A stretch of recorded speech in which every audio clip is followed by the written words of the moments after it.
भयो यो बल्ल तल्ल भेट्यो फेरि बन्द भइहाल्यो त हुन्छ यो त आइदेखिरहेको छ कन्फ्लिक्ट कसरी सिर्जना हुन्छ त्यसको अन्तर्राष्ट्रिय अनुभवहरू आफूले कसरी गर्नुभएको थियो ध्रुव सरले त्यो अनुभव सेयरिङको आज चाहिँ विषय छ। बाहिर यो युएन भोलिन्टियरको रूपमा धेरै देशमा काम गर्नुभयो सरले, मानव अधिकार आयोगमा पनि काम गर्नुभयो, नेपाल सरकारको एकदम उच्च तहको पद प्राप्तिपछि जुन निवृत्त जीवन बिताइरहनु भएको छ त्यसमा पनि धेरै अनुभव गरिरहनु भएको छ, सामाजिक कामको रूपमा, प्राज्ञिक कामको रूपमा, लेखनको रूपमा। त्यसो भएको हुनाले पनि ध्रुव सरलाई हामीले पहिलेदेखि भनेका थियौँ तपाईँको अनुभव चाहिँ तपाईँभित्रै राखी छोड्ने हो, प्रसार नगर्ने भनेर हामीले धेरैचोटि झकझक्यायौँ। झकझक्याउँदा आज बल्ल बल्ल अलिकति छेउबाट केही चुएला जस्तो भएको छ। ध्रुव सरलाई चाहिँ म यो आजको प्रस्तुति सुरु गर्न अनुरोध गर्छु। मुस्कुराइरहनु भएको छ एकदम बडा गम्भीरताका साथ। अब धेरै विषयहरू क्रमशः अब चाहिँ बिस्तारो बिस्तारो गरी निक्लेलान् भन्ने हामीले आश गरेका छौँ। उहाँसँग जति अनुभव छ मलाई लाग्छ हामीले काम लाग्ने थुप्रै कुराहरू लिन सक्छौँ। बेला बेलामा उहाँले सप्लिमेन्ट त गरिरहनु भएको छ। कोसोभोमा मैले यस्तो देखाएको थिएँ है भन्नुहुन्छ, घरिघरि अर्को पूर्वी टिमोरमा कतातिर त्यता देखाएको थिएँ भन्नुहुन्छ। अब त्यो आज चाहिँ अलिकति समग्रतामा विहङ्गम ढङ्गले केही सुन्न पाइएला। त्यसपछि हामी फेरि केस्रा केलाएर साना साना विषयमा अरू श्रृङ्खलाहरूमा पनि छलफल गर्नेछौँ। आजको श्रृङ्खला सुरु गर्न म ध्रुव सरलाई अनुरोध गर्छु। नमस्कार सबै हाम्रो चाहिँ नि अब श्रोता प्रशंसा चौतारी अब हाम्रो युथ लिएका साथीभाइहरू, हामी सधैँ भेटिरहने नै साथीहरू छौँ धेरै जसो। यति भन्दा चाहिँ नि मैले यो गर्दैछु होइन। आजको चाहिँ नि मैले यसो सुवर्णजीले चाहिँ नि आज भन्नुभयो चाहिँ नि गरौँ भनेर, अनि ल ठिक छ भनेर यो अनुभव भागै कुरा धेरै कुरा चाहिँ नि पढेर लेखेर भन्दा आफूले देखे कुराहरू नै यसो राखौँ। यो फेरि यस्तो विषय छानियो कि यसको बारेमा प्रत्येकले चाहिँ नि आफ्नै तरिकाले भन्न सक्ने, आफैले अनुभूति गर्न सक्ने चाहिँ नि छ विषय हो। त्यही भएर मैले अनुभूतिमय छलफल भनेको छु। यो चाहिँ नि मेरो तर्फबाट यो चाहिँ नि छलफलको लागि विषयवस्तु प्रस्तुत मात्रै चाहिँ नि यसो कुरा गर्नलाई एउटा चाहिँ खाका मात्रै प्रस्तुत मैले चाहिँ गर्ने हो। र हामीले यसमा सबैले आफ्नो तरिकाले देखेका कुरा चाहिँ नि भोगेका कुराहरू चाहिँ नि आफैले सेयर गर्न सक्छौँ र यसलाई चाहिँ नि राम्रो विषय पनि बनाउन सक्छौँ भन्ने कुरा चाहिँ नि मलाई लाग्छ। र यो आजको विषय अस्ति अघि सुवर्णजीले सेयर गर्नु भएपछि चाहिँ नि दिलप्रसाद श्रेष्ठजीले अहिले आउनु भएको छ। उहाँले मलाई फोन गरेर भन्नुभयो यो टपिक त चाहिँ नि राम्रो छलफल छ, यसलाई आर्टिकलै बनाउन सकिन्छ, हाम्रो यही फोरमको तर्फबाट पनि एउटा रिसर्च चाहिँ नि तरिकाको बनाएर गर्न सकिन्छ। किनकि सबै यत्रो विद्वत चाहिँ नि धेरै अनुभव गरिसकेका नै यो फोरममा आउनुहुन्छ। उहाँहरू आफ्नै चाहिँ नि अनुभूतिहरू छन्, आफ्नै चाहिँ नि भोगाइहरू छन्। त्यसकारण तिनीहरूलाई राखेर हामीले चाहिँ नि एउटा बनायो भने राम्रो आर्टिकल चाहिँ नि बन्न सक्छ र अरूलाई पनि योगदान हुन सक्छ। त्यसकारण हामीले त्यो गरौँ कि भन्नुभयो। मैले हुन्छ यो चाहिँ नि आजको छलफललाई हामीले मैले पनि त्यस्तै सोचेको छु। यो मैले प्रस्तुत गरेर अरूले सुन्ने खालको चाहिँ नि ज्ञान बाँड्ने खालको विषय होइन कि छलफलको लागि खाका प्रस्तुत गर्ने र त्यसमा अरूले पनि कम्प्लिमेन्ट गर्ने र पछि चाहिँ नि अझै भएन भने एउटा सानो क्वेसनर चाहिँ नि गरेर के छ भनाइ यसमा आफ्नो अलिकति धारणा राखिदिनुहोस् न भनेर भन्ने गऱ्यौँ भने एउटा राम्रो कुरा हाम्रो फोरमको एउटा आउटपुट बन्न सक्छ भन्नुभयो। त्यही दृष्टिकोणले मैले हुन्छ भने र म यहाँहरू सबैलाई अनुरोध पनि त्यही अनुसार नै गर्छु कि यहाँहरूले मैले आज चाहिँ खालि विषयवस्तुको खाका चाहिँ नि के हुनसक्छ, के कुरा पर्छ भन्ने कुरा यहाँ प्रस्तुत गर्छु। यहाँहरूले आफ्ना भोगेका देखेका कुराहरू, आफूलाई लागेका कुराहरू राख्दै जाउँ। त्यसकारण यो चाहिँ नि कङ्क्रिट एउटा चाहिँ नि विषय चाहिँ नि बन्न सक्छ भन्ने लाग्छ। हाम्रो छलफलको विषय लगभग चाहिँ नि वर्कसप स्टाइल हुन्छ नि, वर्कसप स्टाइलमा चाहिँ नि जान सक्छ भन्ने मलाई लाग्छ। त्यही म सबै यहाँ जो जति हुनुहुन्छ उहाँहरू सबैलाई र युट्युबमा पनि अहिले फेसबुकबाट लाइभ पनि भइराखेको छ। यसमा पनि जो हुनुहुन्छ उहाँहरूले चाहिँ नि यसमा आफ्नो तर्फबाट कन्ट्रिब्युट फेसबुकबाट त अहिले दिन सक्नुहुन्न, कमेन्टमा फेसबुकमै कमेन्ट पनि लेखेर गर्न सक्नुहुन्छ र जो हुनुहुन्छ उहाँहरूसँग हामी सम्पर्क पनि गर्न सक्छौँ भन्ने आशा गर्दै म आफ्नो प्रस्तुतिकरण चाहिँ राख्छु। र यो सामाजिक द्वन्द्वको कुरा आएपछि मलाई सबभन्दा पहिला चाहिँ नि एउटा भर्खरै हालसालै हेरेको एउटा फिल्म आएको छ, युट्युबमा पनि पाइन्छ र चाहिँ नि मैले नेटफ्लिक्समा हेरेको, इन्दु की जवानी भन्ने एउटा चाहिँ नि भर्खर आएको एउटा फिल्म छ, रिलिज भएको इन्दु की जवानी। यसमा चाहिँ नि के छ भन्दाखेरि एउटी केटी युवतीलाई चाहिँ नि उसको साथीले चाहिँ नि के चाहिँ नि भन्छ भने तिमीलाई चाहिँ नि धेरै उसको आफ्नो लामो समयसम्मको एउटा केटासँगको रिलेसनसिप उसको चाहिँ नि बिग्रिन्छ। बिग्रेपछि उसले चाहिँ नि के भन्छ भने तिमीले चाहिँ नि त्यो बिग्रिनेमा त्यो केटाले चाहेको कुरा तिमीले चाहिँ नि नगरेर हो, तिमीले चाहिँ नि नमानेर हो भन्छे। अनि अनुभव गर भनेर भन्छ। उस चाहिँ नि आफ्नो बोयफ्रेन्डले छोडिसकेपछि बोयफ्रेन्ड अरूसँग लागेको देखेपछि उसलाई पनि सिकाएर त्यो साथीले सिकाएर उसले एक दिन बाबुआमा नभएको बेलामा चाहिँ नि एउटा डेटिङ एप रहेछ इन्डियामा, डिन्डर भन्ने एउटा डेटिङ एप रहेछ, त्यो प्रयोग गरेर उसले एउटा चाहिँ नजिकै आफ्नो एरियाको नजिकै गाजियाबादतिरको हो नजिकै भएको एउटा केटालाई चाहिँ नि उसले डेटिङ गरेर घरमा बोलाउँछ बाबुआमा नभएको बेलामा। अनि उनीहरू बसेर छलफल गरिरहेका हुन्छन्, कुराकानी, अब माया प्रेमका कुराकानीहरू अगाडि बढ्दै जान्छ। त्यही बेलामा त्यो केटाको चाहिँ नि पासपोर्ट चाहिँ नि झर्छ क्या, त्यहाँ उसको पासपोर्ट हुन्छ झर्छ। तिमीले त चाहिँ नि अनि पासपोर्टमा यसो हेर्छ पाकिस्तानी सिटिजनसिप, इन्डियन केटी, गाजियाबाद इन्डियन केटी। अनि पाकिस्तानको पार्टनर चाहिँ भनेपछि केटीले सोध्छे तिमी त हैदराबादको भन्थ्यौ त अघि मलाई भनेर भन्छ। हैदराबाद त हो नि, तर पाकिस्तानमा पनि छ नि, इन्डियाको हैदराबाद होइन, म पाकिस्तानको हैदराबाद के हुँ, हैदराबादको हुँ भन्छ कि केटाले। त्यो भनेपछि अनि केटीमा चाहिँ एउटा के छाप छ भन्दाखेरि पाकिस्तानीहरू भनेको आतङ्ककारी, भारतको विरोधी हुन् भन्ने चाहिँ उसको छाप छ। अनि त्यसपछि केटीले चाहिँ नि ऊ एकदम विरोधी भएर तुरुन्तै यो रिस्की चाहिँ नि आतङ्ककारी चाहिँ हाम्रो शत्रु हो, इन्डियाको शत्रु हो भनेर चाहिँ नि उसले यसो लुकाएर कस्तो केटो आउँछ के हुन्छ भनेर नजिकै चाहिँ आफू बस्ने सिटको मुनि चाहिँ नि एउटा चक्कु लुकाएर राखेकी हुन्छ। त्यो चक्कु निकालेर उसलाई चाहिँ नि तेर्स्याउँछ, त आतङ्ककारी तँलाई म हानिदिन्छु भनेर चाहिँ नि देखाउँछ। अनि अनि अनि उसले चाहिँ नि पाकिस्तानीहरू यस्ता उस्ता तिमीहरू सबै चाहिँ नि भएर इन्डियाको विरोध गर्छौ, यस्ता खराब छौ, उस्ता खराब छौ, आतङ्ककारी छौ भनेर उसले चाहिँ नि नाना भाँती गाली गर्छ।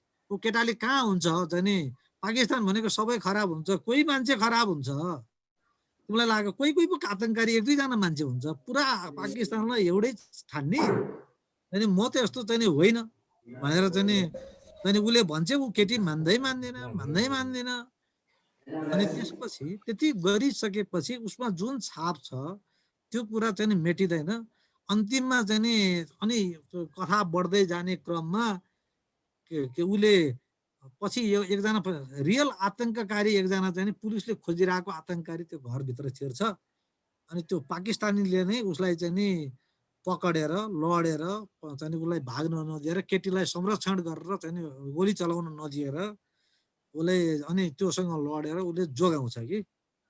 र अन्तिममा चाहिँ पुलिसले त्यो चाहिँ रियल आतङ्ककारीलाई पकडेर लान्छ र इन्डियनलाई चाहिँ सबै पुलिसले नै भन्छ तिमीले चाहिँ नि पाकिस्तानी भइकन अर्को पाकिस्तानीलाई पकडाउनलाई तिमीले चाहिँ नि हामीलाई सहयोग गर्यौ, यो चाहिँ नि हामीले पाकिस्तानी भनेको आतङ्ककारी बदमास हुन्छ भन्ने चाहिँ जुन धारणा बनाइरहेछौँ र यो चाहिँ हाम्रो इन्डियनहरूमा जुन छाप छ त्यो चाहिँ नि एकदम गलत हो भनेर चाहिँ नि उसले चाहिँ त्यो पुलिसले पनि भन्छ।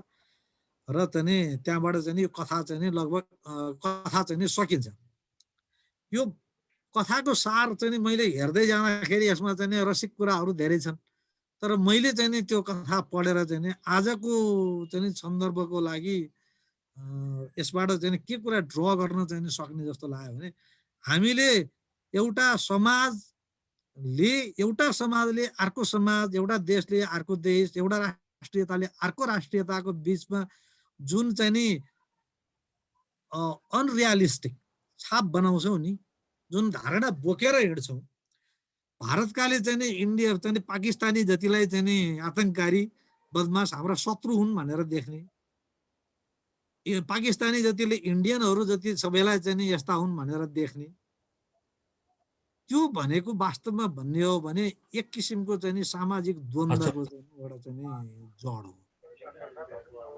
किनभने एउटा समाजले अर्को समाजप्रति चाहिँ नि बनाउने जुन धारणा, जुन चाहिँ नि एन्टागोनिस्टिक धारणा भनौँ, विरोधी धारणा, त्यो नै चाहिँ नि वास्तवमा भन्ने हो भने सामाजिक द्वन्द्वको चाहिँ नि कारण र उदाहरण हो।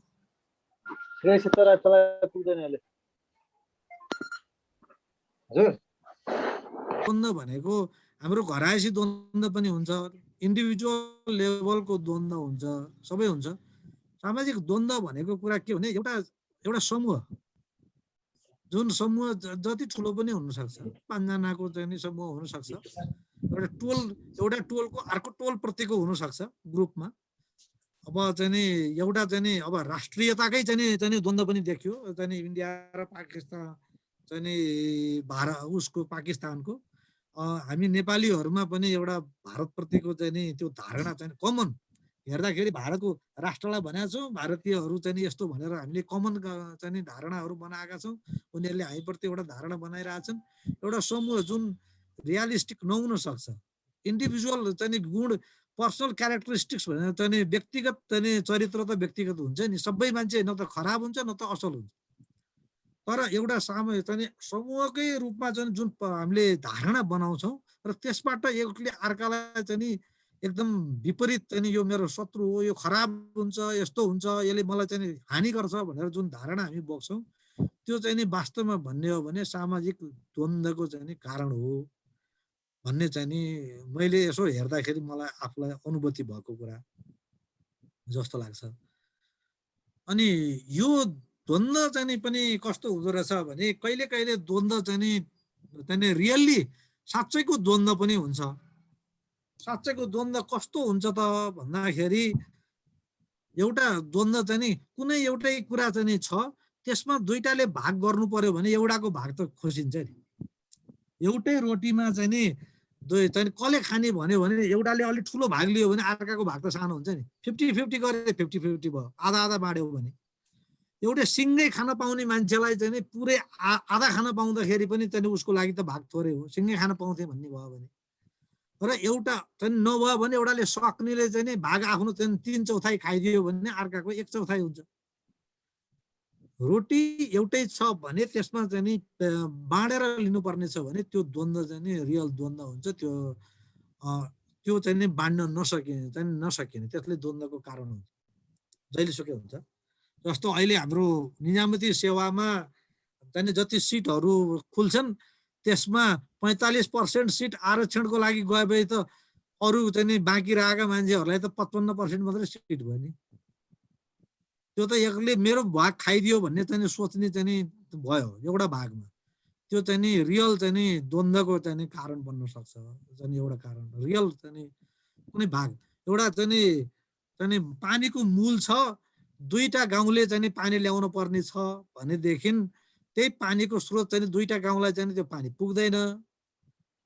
एउटाले थोरै चाहिँ नि पाउनु पर्ने छ भने एउटाले पानी ल्यायो भने अर्काले पानी पाउँदैन, अथवा पानी थोरै हुन्छ भनेदेखि त्यो बेलाको द्वन्द्व, पानीको मूल एउटै छ भने त्यो बेलामा जति गरे पनि द्वन्द्व चाहिँ नि रहिरहने जस्तो अवस्था चाहिँ नि हुन सक्छ।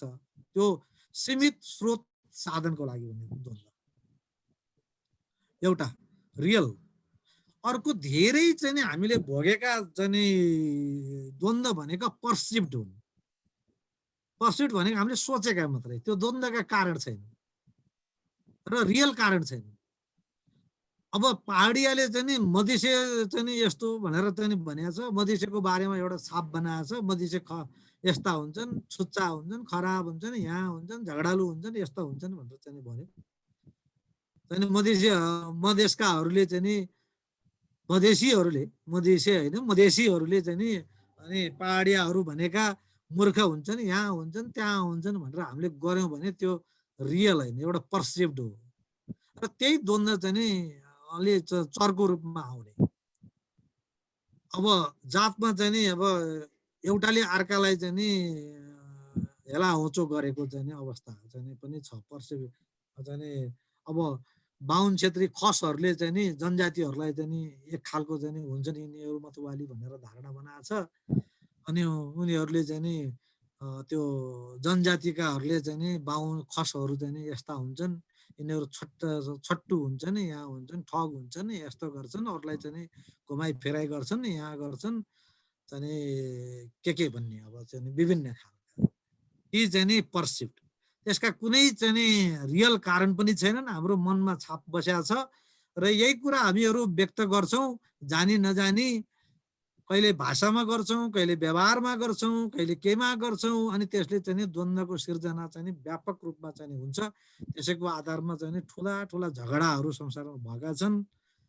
चाहिँ नि कारण खोज्यो भने चाहिँ नि केही पनि छैन, त्यसको आधार साइन्टिफिक कारण छैन, केही छैन, एउटा छाप बनाएको छ यो यस्तो हो भनेर चाहिँ नि अनि गरेको छ। अब हाम्रो जातिगत हाम्रो देशभित्र चाहिँ नि अब जनजातिको र चाहिँ नि खस आर्यहरूको झगडा, अब अरूको बिचमा भएका झगडा चाहिँ नि अरू चाहिँ नि त्यही रूपमा चाहिँ नि छन्। एउटा मधेस र चाहिँ नि पहाडको चाहिँ नि बिचमा भएको चाहिँ नि झगडा चाहिँ नि द्वन्द्व भनौँ न, त्यो किसिमको चाहिँ नि छ पर्सिप्ट। यस्तोमा चाहिँ नि हामीलाई केही चाहिँ नि सीमित छैन। कुनै कुराहरू गर्यौँ भने कहिले कहिले के हुँदो रहेछ भने यस्ता द्वन्द्वहरूमा हामीले सीमित स्रोत साधन चाहिँ नि को लागि पनि झगडा छैन, दुइटैले मिलेर चाहिँ नि सँगै काम गर्यो भने भाग बढाउन सकिन्छ। सीमित स्रोतको लागि छैन। कहिले कहिले एउटा अफिसमा भयो भने एउटा वर्ग म्यानेजर र चाहिँ नि काम गर्ने कर्मचारीहरूको बिचमा द्वन्द्व हुन सक्छ। म्यानेजरहरूको समूह छ, म्यानेजमेन्ट समूह र चाहिँ नि कार्यकर्ताहरू चाहिँ नि त्यो अलिक जुनियर स्टाफहरूको बिचमा चाहिँ नि व्यापक चाहिँ नि द्वन्द्व भइरहन्छ। एउटाले भाग खायो, अर्कालाई यस्तो गर्यो, उसले सुविधा लियो, यस्तो गर्यो भनेर भनिरहेको छु। त्यसमा चाहिँ सीमित स्रोत साधन छैन। त्यो हामीले सीमित स्रोत साधन त्यही भएकालाई मात्रै हामीले चाहिँ नि बाँड्ने भन्यो भने, एउटाले लियो भने, म्यानेजरले धेरै सुविधा लियो भने जुनियरहरूले नपाउने त हुन्छ। तर दुइटै मिलेर चाहिँ नि त्यसको प्रोडक्टिभिटी बढायो भने त बोनस त दुइटैले बाँडेर खानु पाइन्छ नि, दुइटैको भाग बढ्छ नि। गर्यो भने त दुवैको बोनस बढाउन सकिन्छ नि। त्यसमा सीमित स्रोत साधन हुन्छ भने छैन। त्यस्ता अवस्था पनि हामीसँग छन्। त्यो गर्न सकिने चाहिँ नि हामी चाहिँ नि देख्छौँ पर्सिप्ट द्वन्द्वको। अनि मैले हेरेकोमा चाहिँ नि अर्को के भने, यो द्वन्द्वमा कहिले कहिले के हुँदो रहेछ भने यही पर्सिप्ट द्वन्द्वमा हामीले केही सामाजिक नेता, राजनीतिक नेताहरूले चाहिँ नि झन् सामञ्जस्य ल्याउनु पर्ने ठाउँमा त्यसमा चाहिँ नि बढाइदिँदो रहेछ। उनीहरूको बिचमा राजनीतिक नेता, सामाजिक नेता भनेको हामी कहाँ धेरै जसो भनेको अब राजनीतिक नेता, राजनीति भनेकै मान्छेलाई इन्फ्लुएन्स गर्ने हो, धेरै मान्छेलाई इन्फ्लुएन्स गर्ने हो। उनीहरूको शक्ति भनेकै मान्छेलाई इन्फ्लुएन्स गरेबाट आउने हो। पैसा त पछि आउने हो, पहिला त इन्फ्लुएन्सबाट आउने हो। पोलिटिक्स भनेकै त्यही हो। अनि के हुँदो रहेछ भने पोलिटिसियनहरूले चाहिँ नि सीमित अलिकता विचार नगरिकन के गर्नुहुन्छ के गर्नुहुन्न, मेरो प्रभाव कति पर्छ भन्ने कुरा नबुझिकन कुनै कुरा भनिदिँदाखेरि एकदम ठुलो सङ्कट चाहिँ नि परेको चाहिँ नि देखिएको छ। म उदाहरण दिन्छु चाहिँ नि त्यो युगोस्लाभिया चाहिँ नि युरोपमा सबभन्दा ठुलो देश थियो। त्यसमा चाहिँ नि त्यस्तो सबभन्दा ठुलो देश भएको चाहिँ नि उसमा चाहिँ नि युगोस्लाभिया, त्यो बेला यहाँले सबैले नाम याद गर्नुभयो होला, स्लोबोदान मिलोसेभिच भन्नेले 1980, 90, 91तिर चाहिँ नि के गर्यो भने ऊ चाहिँ नि युगोस्लाभियाको राष्ट्रपति भयो। त्यो मान्छे पहिला चाहिँ नि आर्मीतिरको चाहिँ नि के ब्याकग्राउन्डबाट गएको थियो।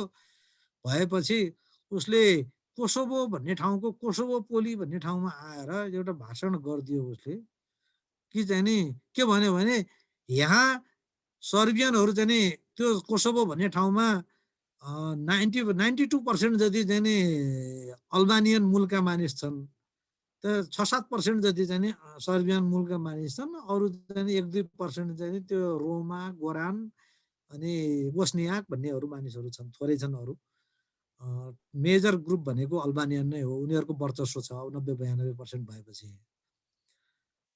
तर चाहिँ नि कोसोभो भन्ने ठाउँ चाहिँ नि सर्बिया भन्ने प्रदेशको चाहिँ नि एउटा उनीहरूको पहिला चाहिँ नि जुन स्टेट थियो त्यसको सर्बियाभित्रको एउटा पार्ट थियो।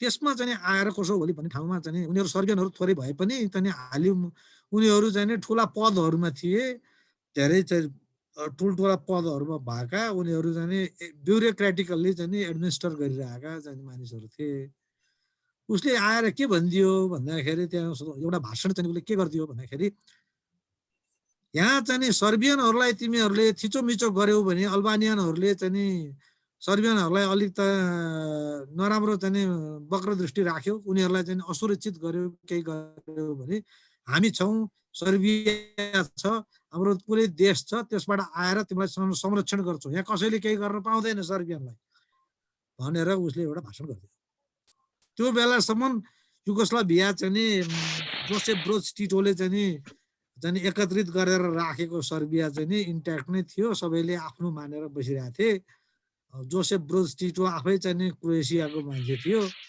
त्यसरी गरेकोमा यो सर्बियाको चाहिँ मिलोसेभिचले आएर त्यसो भनिदियो त्यसो भनेपछि त्यहाँ नभएको चाहिँ अब राष्ट्रपतिले भनिदिएपछि यो जातिगत रूपमा चाहिँ सर्बियनलाई उच्च मान्ने उनीहरूको संरक्षण जहाँ पनि गर्ने अरूलाई चाहिँ वक्र दृष्टि राख्ने चाहिँ सर्बियन जति आफ्ना राष्ट्रपतिको लागि अरू जति अरू हुने यस्तो के हो भनेर चाहिँ त्यहाँबाट सबैले शङ्का चाहिँ गर्न थाले त्यो चाहिँ राष्ट्रपतिलाई पुरा राज्यलाई सैनिक प्रशासनिक राजनीतिक संयन्त्रलाई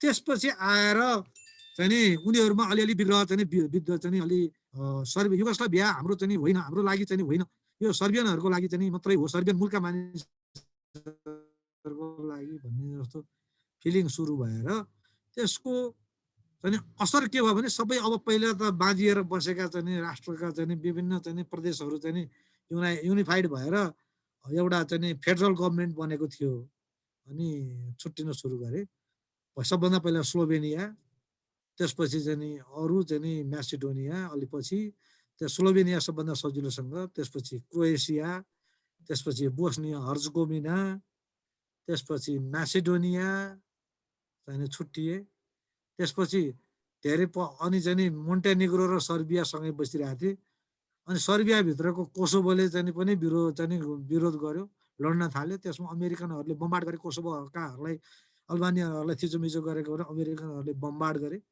त्यही बम्बार्ड गरेर धेरै क्षति भएपछि त्यहाँ बस्न चाहिँ सर्बियनहरूले शासन गर्न नसक्ने भएपछि चाहिँ युएनको मिसन आएर बस्यो त्यो मिसनमा काम गर्न चाहिँ हामी चाहिँ केही पुग्यौँ दाइ पनि पुग्नुभयो म पनि पुगेँ चाहिँ हामी कोसोभोमा त्यही अनुभव युएनको मिसन बसेर पुगे हो अनि त्यसपछि मोन्टेनिग्रोसँगै थियो मोन्टेनिग्रोले पनि आफूलाई चाहिँ छुट्याइदियो अहिले चाहिँ अब हेर्नु न चाहिँ 6-7वटा चाहिँ देश बनेको छ कोसोभोले पनि आफूलाई चाहिँ अहिले कोसोभो चाहिँ सर्बियाभित्रको प्रान्त भए हुनाले उसले आफूलाई स्वतन्त्र घोषणा गरिसक्यो चाहिँ युएनले चाहिँ रुसले चाहिँ भिटो लगाइदिया हुनाले युएनले मान्यता दिएको छैन नत्र भए स्वतन्त्र देश छ सर्बियाको कन्ट्रोलमा छैन केही छैन स्वतन्त्र देश भएको छ हुँदाखेरि एउटा मैले भन्न खोजेको कुरा एउटा जुन पोलिटिकल लिडर छ त्यो मान्छेले त आफ्ना देशभित्र बसेका सबै मान्छेको बिचमा समान व्यवहार गर्नुपर्नेमा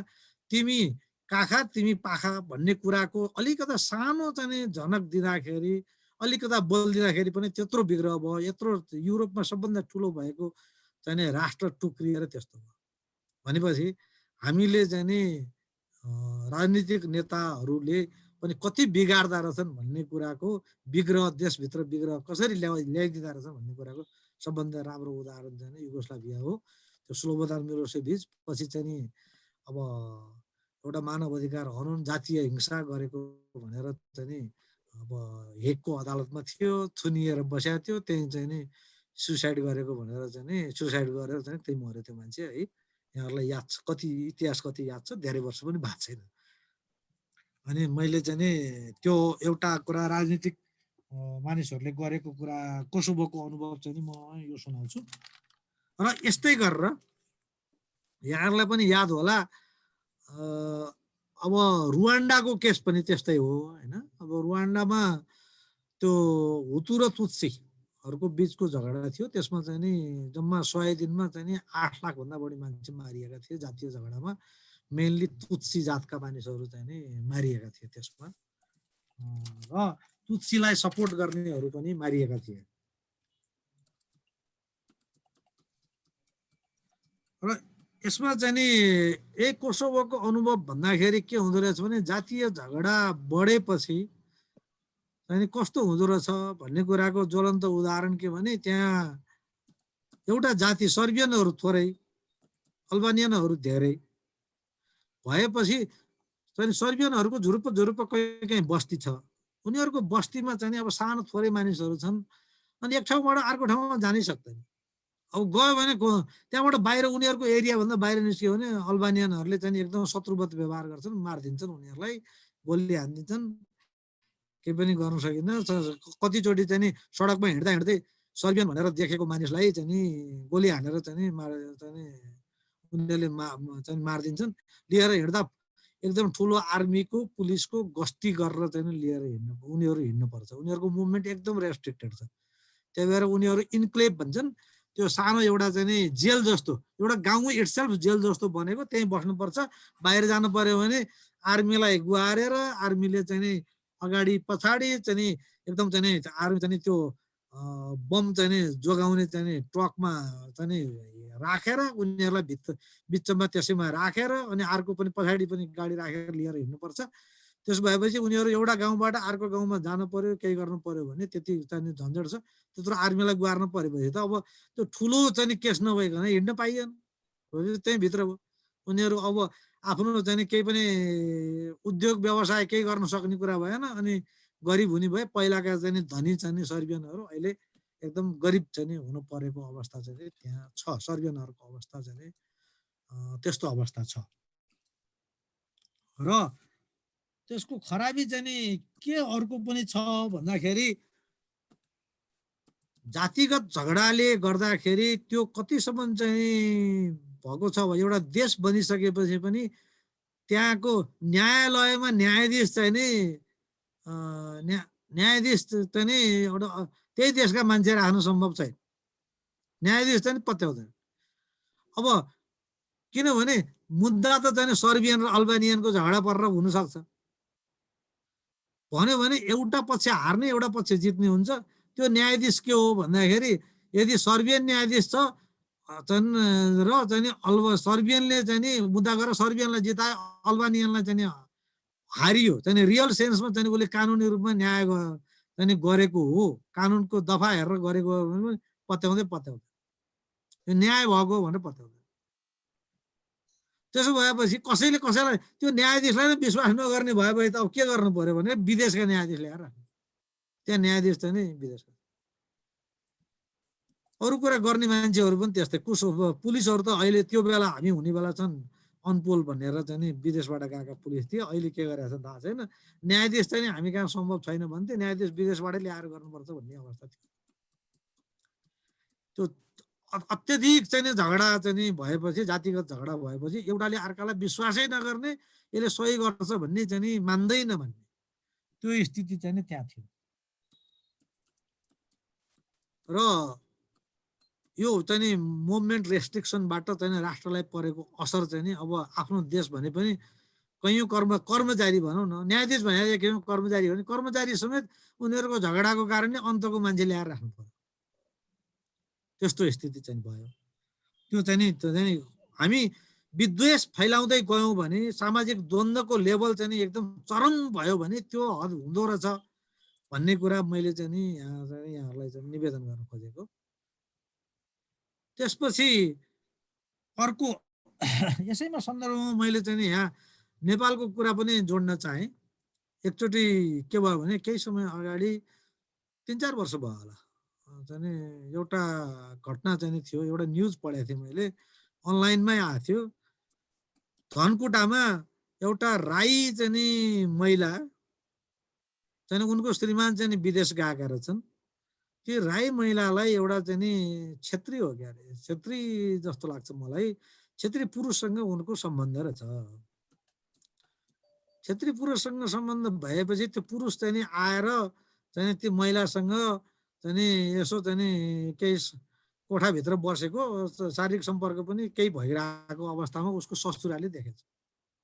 ससुराले देखेपछि ल्याएर चाहिँ नि चाहिँ नि उसँग बन्दुक रहेछ ल्याएर चाहिँ नि त्यो चाहिँ नि पुरुषलाई चाहिँ नि हानिदियो, हानेर मारिदियो।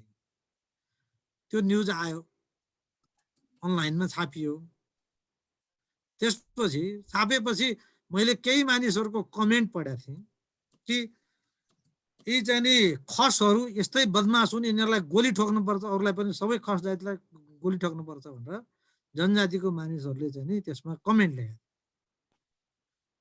हेर्दाखेरि मैले चाहिँ नि हेर्दाखेरि त्यो घटना कुनै पनि अब व्यभिचार चाहिँ व्यभिचार चाहिँ खराब हो, व्यभिचारीलाई कारबाही हुनुपर्छ, जेलमा पक्रेर ल्याउनुपर्छ। व्यभिचार चाहिँ अब पुरुष र महिला दुइटैले गरेका होलान् अथवा पुरुषले चाहिँ के हो त्यसलाई व्यभिचारीलाई कारबाही हुनुपर्छ। त्यहाँ चाहिँ के आएन भने व्यभिचारीलाई कारबाही भन्दाखेरि यो खस जातिलाई चाहिँ यस्तो हुनुपर्छ भनेर बाकायदा चाहिँ एउटा चाहिँ नि जनजातिको एकजना मानिसले लेखाएको थियो। त्यस्तो चाहिँ कमेन्टहरू केही थिए। मैले त्यो हेरेर मलाई यस्तो दुःख लाग्यो, हामी चाहिँ नि त कतिसम्म चाहिँ नि जातीय विद्वेष बोकेर बसेका छौँ। त्यो इभेन्टलाई चाहिँ नि व्यभिचारको रूपमा सोचिएन। व्यभिचार गर्ने चाहिँ नि एउटा जाति विशेष हो र यसलाई चाहिँ यिनीहरूलाई ठोक्नुपर्छ भन्ने लाइनमा चाहिँ नि समेत चाहिँ कमेन्ट आयो। भनेपछि त हामीभित्र हामीले चाहिँ यति वर्षमा जुन कुराहरू गरिरहेछौँ, सामञ्जस्य ल्याउने कुरा भनेका कुरा, त्यो चाहिँ नि भावनाहरू बोकेका मानिसहरू जुन छन् त्यो त एउटा भुसको आगो जस्तो छन् नि। सानो कुरा भड्किने बित्तिकै ती मानिसहरू त एउटाको विरुद्ध चाहिँ अर्कोको विरुद्ध भएर बस्न सक्छन् नि। रुवान्डाको घटना जस्तो चाहिँ नि भएर हामी एकचोटि रुवान्डाको घटनामा त्यत्रो चाहिँ नि 8 लाख मान्छे मारिनेमा एउटा हुतु जातको चाहिँ एकजना राष्ट्रपति चाहिँ नि हेलिकप्टरबाट खसेर मरेकोमा तुत्सी एउटा वर्गले मारिदिएको भन्ने आधारमा फैलेको घटना थियो। एउटा न्युज आइया त्यो फिलिङ हो। उनीहरू चाहिँ जातीय चाहिँ यस्तो चाहिँ तुस बोकेर बसेका थिए कि त्यति कुराले सानो राष्ट्रपति मारियो भन्दाखेरि तुत्सीको चाहिँ हुतुको चाहिँ राष्ट्रपतिलाई तुत्सीले मार्यो भन्ने शङ्का हुने बित्तिकै देशभरि आगो चाहिँ फैलिएर त्यत्रो चाहिँ जनसंहार भयो हुतु र तुत्सीको बिचमा। भनेपछि हामीले चाहिँ त्यो घटनाबाट मैले चाहिँ जुन अघि भने धनकोटाको घटना, त्यसले त हामी भित्र एउटा खस आर्य र चाहिँ र जनजातिहरूको बिचमा त्यस्तो तुस्पो चाहिँ बोकिरहेको छौँ कि यस्तो चाहिँ भुसको आगो बनेर भित्र एकटाले अर्कालाई शङ्का गर्ने चाहिँ भावना बनेर बसेको हो कि भनेको जस्तो चाहिँ नि मलाई त्यो घटना पढेपछि लागेको। यस्ता कमेन्टहरू अहिले पनि हामीले हेऱ्यौँ भने सामाजिक चाहिँ सञ्जालमा चाहिँ देख्छौँ। यो मेट्ने प्रयास चाहिँ हामीले एकदम कम गरिरहेछौँ, बढाउने नै प्रयास चाहिँ भएको छ। चाहिँ प्रयास चाहिँ केही चाहिँ दुवै थरी भएका छन् र चाहिँ बढाउने कुराहरू धेरै भएको जस्तो मलाई लाग्छ। यो एकदम खतरनाक स्थितिमा गइरहेछ। कसरी कम गर्न सकिन्छ चाहिँ हामीले गर्नुपर्छ, नत्र भए चाहिँ यो ठुलो सामाजिक द्वन्द्व चाहिँ देशभित्र सानो मात्रै होइन कि धेरै ठुलो द्वन्द्वको चाहिँ स्थिति हुन सक्छ। त्यस्तो चाहिँ परिकल्पना हामीले नसोचौँ कि चाहिँ हामी त्यो अरू देशको चाहिँ जातीय झगडा भएर चाहिँ बोस्निया हर्जगोभिना, कोसोभो, चाहिँ रुवान्डा, चाहिँ बुरुन्डीको जस्तो अवस्था आउला भनेर हामी चाहिँ नसोचौँ। तर चाहिँ शङ्का गर्ने ठाउँ हामीले चाहिँ अहिले पनि यसलाई मेट्ने काम गरेनौँ। यस्ता पर्सिभ्ड चाहिँ एउटाले अर्कालाई चाहिँ शङ्का गरेर हेर्ने त्यस्तो खालको भावना बोकिरहनु भने त्यस्तो हुन सक्छ भन्ने जस्तो मलाई चाहिँ लागेर यहाँहरूसँग मैले यो निवेदन गर्न चाहेँ। अब सामाजिक द्वन्द्व कसरी कम गर्न सकिएला भन्ने बारेमा चाहिँ नि यसो विचार गर्दाखेरि मैले यसको बारेमा द्वन्द्वको बारेमा पिस एन्ड कन्फ्लिक्टका धेरै स्टडी हुन्छन्, सबै हुन्छन्। चाहिँ यसका धेरै पिएचडी स्कलरहरू हुनुहुन्छ, कोर्स नै छ। हाम्रो नेपालमा चाहिँ कन्फ्लिक्ट स्टडी भन्ने चाहिँ विषय चाहिँ पढाइ हुन्छ। त्यसकारण यसको धेरै चाहिँ कुरा होला।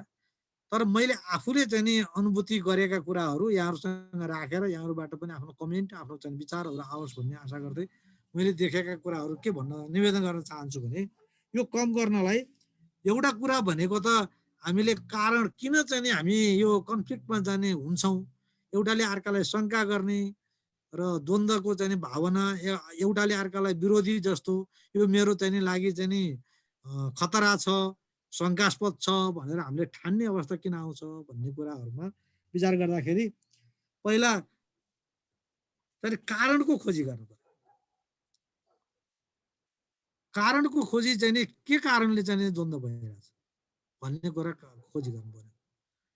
अब यसमा चाहिँ नि एउटा चाहिँ नि जस्तो उदाहरणको लागि भन्छ कारणको खोजीमा हामीले झगडा भइरहेछ किन चाहिँ नि हामी कहाँ भयो भनेको अहिले खस आर्य र चाहिँ नि जनजातिहरूको बिचको चाहिँ नि द्वन्द्व चाहिँ जुन रूपमा चाहिँ चर्केको छ मान्छेहरूले चाहिँ मिडियाहरूमा भनेका सुनेका यताउता गरेका कुराहरू देखिरहेछौँ।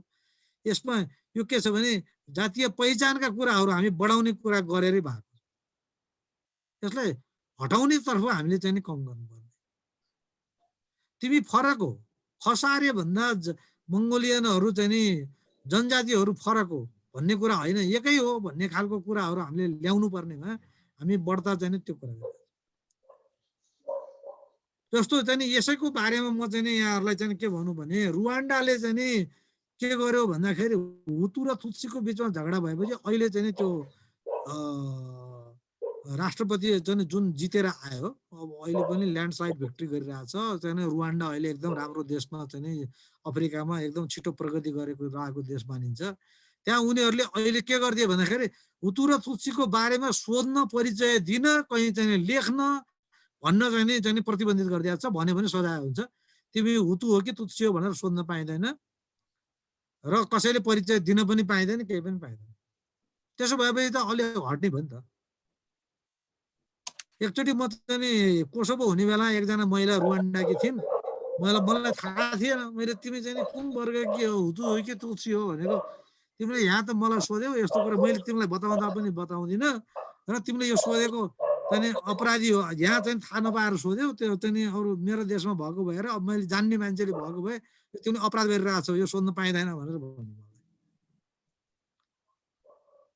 है। भनेपछि त्यो हामीले पनि यस्ता कुराहरू चाहिँ जातीय चाहिँ कुराहरू गर्न, यो परिचयात्मक कुरा यसलाई बढाउने कुराहरू गर्नुभन्दा हामीले घटाउने कुराहरू चाहिँ गर्नुपर्ने हो। हामीले त अहिले चाहिँ जातीय पहिचान दिने जातको कुराहरू गर्ने संस्थाहरू नै खोलेका छौँ, प्रमाणपत्र दिने संस्थाहरू खोलेका छौँ। यसले कति हित गर्छ चाहिँ मलाई त चाहिँ शङ्का लाग्छ है। अब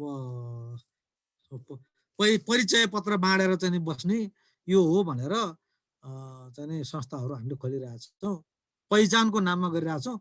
पहिचानै हाम्रो लागि पहिचान चाहिँ नचाहिँदो पहिचान अहित गर्ने शङ्का उब्जाउने पहिचानले कति हित गर्छ चाहिँ अब चाहिँ विचार गरौँ यहाँ है। अनि अर्को यसपछि चाहिँ अर्को कुरा के भने हामीले धेरै जसो कुराहरू चाहिँ बोलीचाली हाम्रो व्यवहारबाट धेरै कुरा तुसहरू चाहिँ फैलिन्छ। त्यो कुराहरू हामीले चाहिँ कम गर्नुपर्छ र जस्तो कैयौँ कुराहरू छन् नि। मैले एकचोटि चाहिँ पढेको थिएँ, हामीले उखेल्नु पर्ने उखानहरू भनेर चाहिँ एउटा नगेन्द्र शर्मा भन्नेले लेख्नु भएको थियो। हामीले ताकपरे तिवारी नत्र गोदामी भन्ने चाहिँ उखान चाहिँ यस्ता कुरा जातलाई विशेष गरेका चाहिँ तोकेका। ताकपरे तिवारी भने चाहिँ एकदम चाहिँ स्वार्थी हो, चाहिँ ताकपरे चाहिँ जे पनि हुन्छ भन्ने खालको चाहिँ जुन हामीले चाहिँ उखान बनाएको छौँ, यस्ता उखानहरू चाहिँ हटाउनु पर्छ। अब चाहिँ के नेवार इष्ट र बाहुन दुष्ट हुन्छन् भन्ने खालका चाहिँ पनि उखान हाम्रो चालचलनमा छन्, चाहिँ हाम्रो किताबमा देखिन्छ। अझै पनि कोही मानिसहरू प्रयोग गर्छन्। त्यस्ता उखानहरू चाहिँ हामीले प्रयोग गर्न चाहिँ छोड्ने त छँदैछ। हामीले अरू बोलचालको बेलामा पनि कहिल्यै पनि चाहिँ ती कुराहरू प्रयोग गर्ने कुरामा हामीले हटाउनुपर्छ। त्यो कुराहरू चाहिँ हामीले शिक्षामा चाहिँ दिनुपर्छ र शिक्षा मात्रै र हाम्रो दैनिक चाहिँ कल्चरमा चाहिँ त्यो कुरा ल्याउनुपर्छ। यो कुरा ठिक होइन भन्ने कुराहरू गर्नुपर्छ भन्ने जस्तो मलाई लाग्छ। र कहिले कहिले जातिगत कुराहरू कस्तो हुँदो रहेछ भन्दाखेरि मानिसलाई राम्रो म भन्छु नि, आफू राम्रो चाहिँ अरू चाहिँ नराम्रो भन्छौँ, तर आफू सम्बद्ध भएको समूहको माया त्योभन्दा धेरै हो। मलाई ध्रुव त यस्तो छस् भन्यो भने मलाई जति चित्त दुख्ला, बाहुनहरू यस्तै हुन् भनेर भनिदियो भने त्योभन्दा बढ्ता चित्त दुख्छ। मलाई मात्रै भन्न, मेरो जातलाई किन भन्छस्, म भनिहाल्छु। देशको कुरा आयो भने पनि भन्छ। मलाई चाहिँ म पहाडिया चाहिँ नि बाहुन मान्छे हो चाहिँ नि हो, मलाई चाहिँ नि पहाडियाहरू यस्तै हुन्छन् भनेर भन्दाखेरि जति चित्त दुख्छ त्योभन्दा त चाहिँ नि यस्तो होस् भन्दाखेरि कम चित्त दुख्छ, किनकि त्यसले मेरो समूहलाई चाहिँ अङ्कित गरेछ। म त भएँ होला, मेरो समूह नै त्यस्तो त छैन नि भन्छ। त्यसकारण समूहलाई जनाउने गरेर हेला होचो गर्ने गरेर गरिने शब्दहरूको प्रयोग चाहिँ कुनै पनि व्यवहारहरू चाहिँ हामीले कम गर्नुपर्छ। यसले चाहिँ सामाजिक द्वन्द्व चाहिँ कम गर्नलाई मद्दत गर्छ भन्ने लाग्छ। अनि अर्को चाहिँ नि जात, भूगोल, धर्म, संस्कृति, भाषाहरूको आधारमा चाहिँ नि गरिने राजनीति चाहिँ नि यसले चाहिँ नि के भने चाहिँ फाइदा चाहिँ नि पहिचान बढाउँछ त भन्छौँ, त्यसले चाहिँ नि अर्कालाई चाहिँ नि के गर्छ भन्दाखेरि आखिर कुनै भाषा चाहिँ नि मैले चाहिँ नि गऱ्यो भने सबै समान हो चाहिँ नि भन्ने हुँदैन। मेरो भाषाको कुरा गऱ्यो भने मैले नेपाली भाषा चाहिँ नि राम्रो हो, सबै हो भन्न थाल्छु नि त। अरू भाषा भन्दा चाहिँ नि भन्दा यो विशेष छ भन्न थाल्छु नि। मेरो भाषा मात्रै विशेष हो भन्न थाल्छु, अर्कोको भाषा कम हो भन्न थाल्छु। मेरो जातको कुरा गर्ने भने चाहिँ नि मेरो जातको यस्तो हो भन्न थाल्छु। त्यसकारण यस्तोको आधारमा गरिने राजनीतिहरू चाहिँ नि कम गर्नुपर्छ, चाहिँ गर्न चाहिँ दिनु हुँदैन। त्यो भनेको मैले नजानिदो तरिकाले मैले आफूलाई राम्रो हो भन्दा भन्दा अरूलाई चाहिँ अन्तिममा गएर के हुँदो रहेछ भने म राम्रो हो भन्दाखेरि अरू नराम्रो भन्नुपर्ने स्थिति आउँदो रहेछ। त्यस्ता कुराहरू चाहिँ पनि हटाउनु पर्छ। र यो राजा महेन्द्रले चाहिँ नि गरेका थिए, अहिले धेरै राजा महेन्द्रको विरोध हुन्छ। जात, भूगोल चाहिँ नि धर्म आदिको आधारमा चाहिँ नि राजनीति गरिनु हुँदैन भन्ने कुरा चाहिँ जुन राखेका थिए, त्यस्ता कुराहरू राजनीति गर्ने त चाहिँ प्रोग्रामेटिक कुरा, देशलाई अगाडि बढाउने कुरा, विकासका कुरा, पोलिटिकल चाहिँ थिङ्किङका कुरा हो नि त। जात जातिको आधारमा गरिने राजनीति त चाहिँ नि एउटालाई चाहिँ नि अरूभन्दा विशेष हो, हामी फरक छौँ अरूभन्दा भन्ने लाइनमै कुरा गर्ने त हो नि। त्योभन्दा अल्टिमेटली होइन भने पनि हुने त्यही हो कि। यस्ता कुराहरू रोकिनुपर्छ भन्ने जस्तो मलाई चाहिँ लाग्छ। र अर्को मैले अघि चाहिँ यहाँलाई निवेदन गरेको थिएँ, रियल कन्फ्लिक्ट भनेको रियल्ली एउटै चाहिँ नि रोटीलाई बाँडेर खानुपर्ने, त्यसमा टुक्रा भाग लाउँदाखेरि एउटाको भागमा ठुलो पर्यो भने अर्काको भाग अटोमेटिकली सानो हुने अवस्था छ भने यसलाई कम गर्ने सकभर चाहिँ नि मिलाएर सबैले गरेर चाहिँ मेहनत गर्यो भने रोटीको साइजै बढाउन सकिने पनि अवस्था हुन्छ। किनभने मेरो भागमा सानो रोटीको टुक्रा पर्छ भने सबैले मेहनत गर्यो भने रोटीको भाग चाहिँ नि बढ्न सक्छ। जसरी चाहिँ एउटा कम्पनीमा चाहिँ सबैले काम गर्यौँ भने त चाहिँ प्रफिट बढ्छ, बोनसको सेयर पनि बढ्छ, त्यस्तो गर्न सकिन्छ। सधैँ सबै अवस्थामा त्यस्तो नहोला, त्यस्तो हुने अवस्था छ भनेदेखि हामीले चाहिँ नि न्यायिक चाहिँ नि न्याय र देशको संस्थागत व्यवस्थाहरूले कसले कति पाउने भन्ने सेयर चाहिँ नि राम्रोसँग गरिदिन्छ। अनि त्यसमा चाहिँ अलि न्यायपूर्ण तरिकाले त्यस्तो भयो भने पनि हाम्रो सामाजिक द्वन्द्वहरू चाहिँ कम हुँदै जान्छन् भन्ने मलाई लाग्छ। मैले यहाँहरूसँग आफूले चाहिँ आज यसो सोचेका कुराहरू चाहिँ नि यहाँहरूलाई चाहिँ यति कुरा निवेदन गरेँ र यहाँहरूबाट पनि आफूलाई लागेका चाहिँ के कारणले सामाजिक द्वन्द्व हुन्छन् र कसरी चाहिँ गर्न सकिन्छ भन्ने कुराहरूको बारेमा यहाँहरूका पनि विचार आओस् भन्ने चाहिँ नि निवेदन गर्दै म आफ्नो कुरा चाहिँ यसमा मैले भनेका कुराहरूमा कुनै अलिक थप गर्नुपर्ने कम्प्लिमेन्ट चाहिँ यहाँहरूलाई केही बढी बताउनु पर्ने छ भने चाहिँ म अरू यसपछि चाहिँ म चाहिँ आफ्नो कुरा राख्नेछु। नत्र भए यो मैले बताउने कुराहरू भन्दा पनि सबैका आफ्ना धारणाहरू छन्, विचारहरू छन्, देखेका भोगेका कुराहरू छन्, त्यो नै मैले प्रस्तुत गरिदिनु हुनलाई अनुरोध गर्दै आफ्नो भनाइ यहीँ टुङ्ग्याउँछु। धन्यवाद। ध्रुवजीलाई धन्यवाद छ प्रस्तुतिको लागि। अब म अरू सरहरू साथीहरू सबैलाई यसमा चाहिँ आफ्नो थप भाव धारणाहरू राखिदिन अनुरोध गर्दछु। र हाम्रो धीरजी पनि चाहिँ नि फेरि बेग्लै आफ्नै घरबाट जोडिसक्नु भएको छ। अहिले लास्टमा चाहिँ नि आजको यो सबै यहाँको प्रस्तुतिको चाहिँ नि सप्लिमेन्ट्री गर्दै कन्क्लुजन गरिदिनु हुनेछ। र म बिचमा चाहिँ नि अब यसमा हामी विभिन्न क्षेत्रगत हिसाबले पनि हेर्दाखेरि कोही हामी ह्युमन राइट्ससँग रिलेटेड साथीहरू छौँ। सम्झनाजी, हाम्रो राईजी हुनुहुन्छ त्यो पक्षबाट, अनि त्यस्तै गरी दिल सरले पनि हात उठाउनु भयो। हाम्रो चाहिँ म्यानेजमेन्ट विषयमा चाहिँ विशेष दखल र अनुभव राख्नुहुन्छ। त्यस्तै गरी उषा म्याडमले पनि उठाउनु भएको छ। ल मैले पहिले लेडिजलाई नै चाहिँ नि फर्स्ट प्रायोरिटी दिएँ है त। म उषा म्याडम हजुरको कुरो पहिले राख्नु होला। हजुर हजुर सर नमस्कार। सब हजुर मैले त गरेँ। हजुर हजुर सबै सर म्याडमहरूलाई म भिडियो अन अभिवादन। भएन म्याडम, भिडियो अन गरौँ न।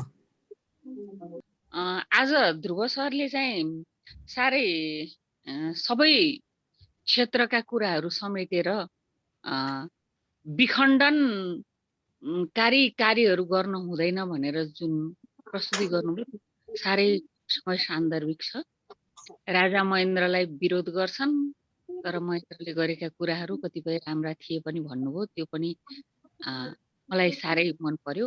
र मैले चाहिँ एउटा पक्ष मात्रै भन्छु सर, त्यो के भने यो आरक्षणको जुन व्यवस्था गरिएको छ, आरक्षणको व्यवस्थाले चाहिँ प्रतिभाहरूलाई हतोत्साहित गरेको छ। महिला आरक्षण भनेको पनि मलाई चित्त बुझाएको छैन, म महिला भए तापनि। यो आरक्षणको जुन व्यवस्था छ यसले पनि जातिलाई चाहिँ भिन्नै भिन्नै बनाइदिने, वर्ग विशेषलाई भिन्नै बनाइदिने यस्तो किसिमको गतिविधिहरू हुन्छ र हाम्रा मनहरू चाहिँ जोडिने होइन फोडिने तर्फ बढी जाने त्यस्तो खालको हुन्छ जस्तो लाग्छ मलाई। त्यसैले चाहे शिक्षा क्षेत्रको होस् चाहे वर्गीय क्षेत्रको होस्, यो आरक्षण भन्ने कुरा चाहिँ रहनु हुँदैन जस्तो लाग्छ। यसले विभेदै ल्याउँछ, विकृति नै ल्याउँछ भन्ने मलाई लागेको छ। विशेष गरी महिलाहरूको आरक्षण चाहिँ मलाई चित्त बुझिरहेको छ। म यति नै भनेर आफ्नो भनाइ टुङ्ग्याउँछु। नमस्कार।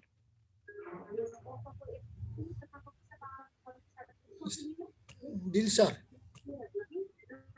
दिल प्रसाद सर हुनुहुन्छ। दोस्रो हजुर सर। हजुर हजुर भिडियो पनि अन गर्नु सर। मेरो भिडियो अन गर्ने गर्नु, हामी यहाँ रेकर्डमा छौँ कि। ए ल है, यहाँ मेरो एपिरियन्स अलिकता ठिक नभएकोले। Anyway thank you very much Shubham sir. अब ध्रुव सरले त हामीलाई चाहिँ नि अहिले यो सामाजिक द्वन्द्व सम्बन्धी छलफलको लागि एउटा काउसो छरिदिनु भएको छ।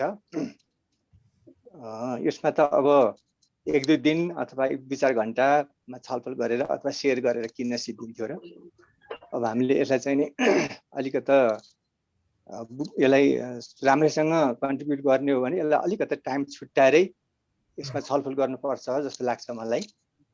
मैले 2-4 कुरा राख्न खोजेको। मेरो ओपिनियन त यस सम्बन्धीमा ध्रुव सरले राखिसक्नु भएको छ, त्यसमा मैले रिपिट गरिनँ। मेरो ओपिनियन चाहिँ के भन्दा अहिले उषा म्याडमले उठाएको पोइन्टमा मेरो पनि 100% सहमति छ। मैले यहीँ रोकेँ यो पोइन्टलाई। र यो अहिले आज हाम्रो छलफलको विषयवस्तु सामाजिक विकृति सम्बन्धीमा मलाई लागेको कुनै कन्सेप्ट अथवा कुनै सिद्धान्तमा आधारित, कसैको सिद्धान्तमा आधारित हाम्रो कन्टेक्स्टमा मैले अलिकति रिलेट गरेर 3-4वटा कुराहरू साथीहरूसँग सेयर गर्ने मैले अनुमति चाहेँ। अवश्य। सबभन्दा पहिला त यो हाम्रो अहिले पनि के छ भन्दाखेरि यो डिह्युमनाइजेसन भन्छ, हाम्रो यो अमानविकताको जुन हाम्रो प्र्याक्टिसेस छ, यो सोसल ब्याड प्र्याक्टिसेस भन्छौँ नि हामीले, जस्तै बोक्सीको प्रथा भनौँ, यो छुवाछुतको, यी आदि अझै पनि विद्यमान छन्। यसले पनि हाम्रो स्लो पोइजन जस्तै बिस्तारै बिस्तारै चाहिँ नि यो हाम्रो कन्फ्लिक्टको जुन डिग्री छ यसलाई चाहिँ बढावा गर्दै लैरहेको छ जस्तो लाग्छ अझै पनि हामीलाई। अब अर्को एउटा चाहिँ हाम्रो कन्टेक्स्टमा, अब सरी म यो एजुकेसनतिर भएको हुनाले मैले एजुकेसनको इक्जाम्पल ल्याउन चाहेँ। यो हाम्रो एजुकेसनको गोल के हो भनेर हामीले प्रष्टसँग हामीले डिफाइन गरेका छौँ र एउटा मानिलिउँ न एकछिनलाई, हाम्रो भ्यालुज अफ एजुकेसन भनेको के हो भनेर हामीले भन्दाखेरि एउटा असल नागरिक तयार गर्ने, एउटा सक्षम नागरिक तयार गर्ने, एउटा निड बेस्ड नागरिक तयार गर्ने भनेर हामीले भन्छौँ। तर त्यो गोलमा कस्तो कन्फ्लिक्ट छ भनेर भन्दाखेरि अब एजुकेसनमा के भयो भने एउटा असल मानिस तयार हुन्छ त भनेर भ्यालुज इन एजुकेसन भन्छौँ नि हामीले। अब त्यो एजुकेसनमा भ्यालु नै हामीले राखेका छैनौँ, तर गोल हामीले के राखेका छौँ भन्दाखेरि भ्यालुज अफ एजुकेसनको चाहिँ नि असल नागरिक उत्पादन गर्ने भनेर भन्छौँ। अब यो यहीँनिर कन्ट्राडिक्ट छ क्या, यो हाम्रो गोल फर्मेसनमै गोल सेटिङमा नै हाम्रो अलिकति दुविधा छ। अब जस्तै यसलाई एक्जाम्पलले अलिकति स्पष्ट गर्ने हो भने म आफ्नो एक्जाम्पल दिँदाखेरि if I want to be a trusted I must be trustworthy. यदि एजुकेसनको भ्यालु चाहिँ नि हामीले टार्गेट गरेको हामीले एचिभ गर्ने हो भने त त्यो एजुकेसनमा त भ्यालु पहिल्यै अब हुनु पर्यो नि। अब भ्यालुलेस एजुकेसन हामीले इम्प्लिमेन्ट गर्ने, अनि एजुकेसनको भ्यालु यो हामीले प्राप्त गर्छौँ भनेर हामी चाहिँ नि जुन नेसनल लेभलमा अहिले हाम्रो अहिले एजुकेसनको जुन दुर्दशा, जुन अवस्था, जुन लेभल जस्तो हामीले भोगिरहेका छौँ, एउटा सानो मैले उदाहरण दिन खोजेको यो भ्यालुलेस एजुकेसनबाट हामीले एजुकेसनको भ्यालुज खोज्न गइरहेका छौँ। यो अलिकति कन्ट्राडिक्ट भयो। यसले पनि हाम्रो तमाम यो सोसल कन्फ्लिक्ट भनौँ, सामाजिक विकृति, सामाजिक द्वन्द्वलाई निम्ताइराखेको छ जस्तो लाग्छ मलाई। छोटकरीमा राख्ने अर्को यो ट्रेड क्याटेगराइजेसन, यो मैले खालि हाम्रो ध्रुव सरले राख्नुभएको कुरामा मैले अर्को पर्सपेक्टिभबाट मात्र मैले राख्न खोजेको हो। उहाँले यो कुरा सबै गरिराख्नु भएको छ। जस्तै यो नेगेटिभ ट्रेड बनाइहाल्ने, नेगेटिभ धारणा बनाइहाल्ने, फर इक्जाम्पल हाम्रो अब politicians are corrupted, person centre, यो पोजिसन सेन्टर छन्, भोकल लोभी हुन् भनेर हामीले चाहिँ यो भनेर हामीले अहिले मिडियादेखि लिएर हामी हामी जनतादेखि लिएर सबैले चाहिँ नि यो अहिले पोलिटिसियनलाई एउटा कमन धारणा के बनाइरहेका छौँ भन्दाखेरि एउटा नेगेटिभ ट्रेड दिइरहेका छौँ कि। अब यो नेगेटिभ ट्रेडले बल्ल गर्दा अन्ततः गएर यसले के गर्छ भन्दाखेरि हाम्रै सोसाइटीमा यसले चाहिँ नि एग्रेसन अथवा अराजकता निम्त्याउने हो। अरू त यसको कन्सिक्वेन्सेस त केही पनि हुँदैन। त्यसो भएको हुनाले यी कुराहरूमा पनि अब भनौँ न टोटालिटीमा चाहिँ हामीले गर्न सक्यो अथवा विचार गर्न सक्यो। यसलाई पनि सबै पर्सपेक्टिभबाट, सबै एङ्गलबाट, सबै तहर तब्काबाट यस्ता कुरामा विचार गर्नुपर्छ कि भन्ने चाहिँ मलाई मेरो ओपिनियन हो। नेक्स्ट चाहिँ के हो भनेर भन्दाखेरि अहिले यो सोसल भाइटल नर्म्स भन्छौँ नि हामीले। अब जस्तै हिंसा गर्न हुन्न, बलात्कार गर्न हुन्न, मर्डर गर्न हुन्न गरे भने यस्ता हाम्रो भाइटल सोसल नर्म्स छन् जसले भायोलेट गर्छ। त्यो अहिले छाती फुकाएर हाम्रो चाहिँ त्यसै डटेर हिँड्ने हाम्रो समाजमा अझै पनि त्यो विद्यमान छ। त्यो इम्प्युनिटी भन्छौँ नि हामीले, दण्डहीनता।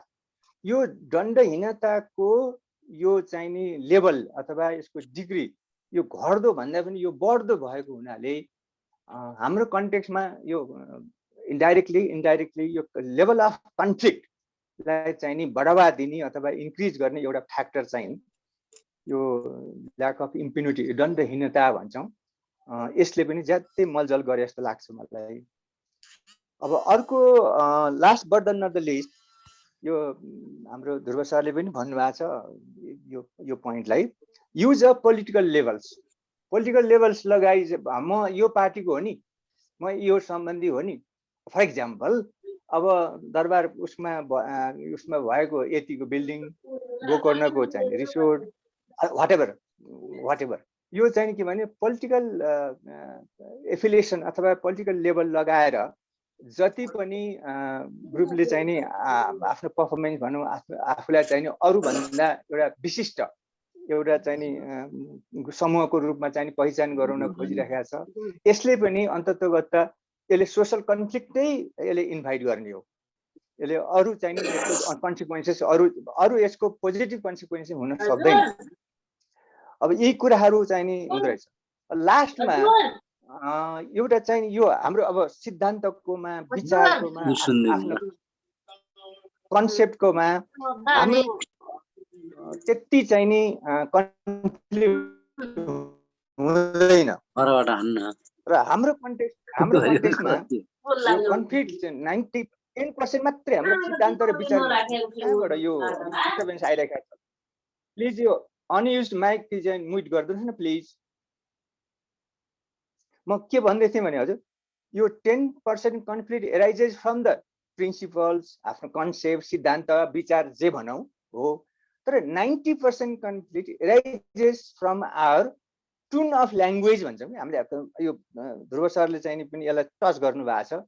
हामी यसलाई कसरी प्रस्तुत, कुन शैलीमा हामीले चाहिँ नि रेस्पोन्ड गर्छौँ वा व्यवहार गर्छौँ भन्ने कुराले लार्जली कन्फ्लिक्टको डिग्री चाहिँ नि डिटरमाइन गर्दो रहेछ। त्यसो भएकोले यी सारा कुराहरू यो सोसाइटीमा अथवा हाम्रो समूहमा ध्रुव सरले भने जस्तो हाम्रो 4 लेभलको ब्रोडली 4 लेभलको कन्फ्लिक्ट रेजुलेसनको लागि इन्डिभिजुअल लेभलको, ग्रुप लेभलको र अर्गनाइजेसन लेभल र हामी आज छलफल गरिरहेको विषयवस्तु हाम्रो चाहिँ नि सोसाइटल लेभलको चाहिँ नि कन्फ्लिक्ट हो। त्यसो भएको हुनाले यो सोसाइटल लेभलको कन्फ्लिक्टको रिजल्ट के हो त भनेर भन्दाखेरि हामी यो त्योभन्दा तलका यो 3 लेभल्सको कन्फ्लिक्ट एकुमुलेट भएर सोसाइटल लेभलको कन्फ्लिक्ट चाहिँ नि रिजल्ट एज ए रिजल्ट त्यहाँ देखिने हो। त्यसो भएको हुनाले हामी यो कन्फ्लिक्टको कुरा गर्दाखेरि हामी यो सबै लेभलको चाहिँ नि कन्फ्लिक्टमा पनि विचार गर्नुपर्छ कि र त्यसलाई मध्यनजर राखेर हामीले छलफल गर्नु पर्ला र पर्छ भन्ने मेरो ओपिनियन हो। र अरू कुरा त ध्रुव सरले मेरो ओपिनियन यस बारेमा राखिराख्नु भएको छ। केही कन्ट्रिब्युट गर्न सकियो भने राम्रै हुन्थ्यो कि जस्तो लागेको छ। मैले यति राखेँ सर अहिले। Thank you.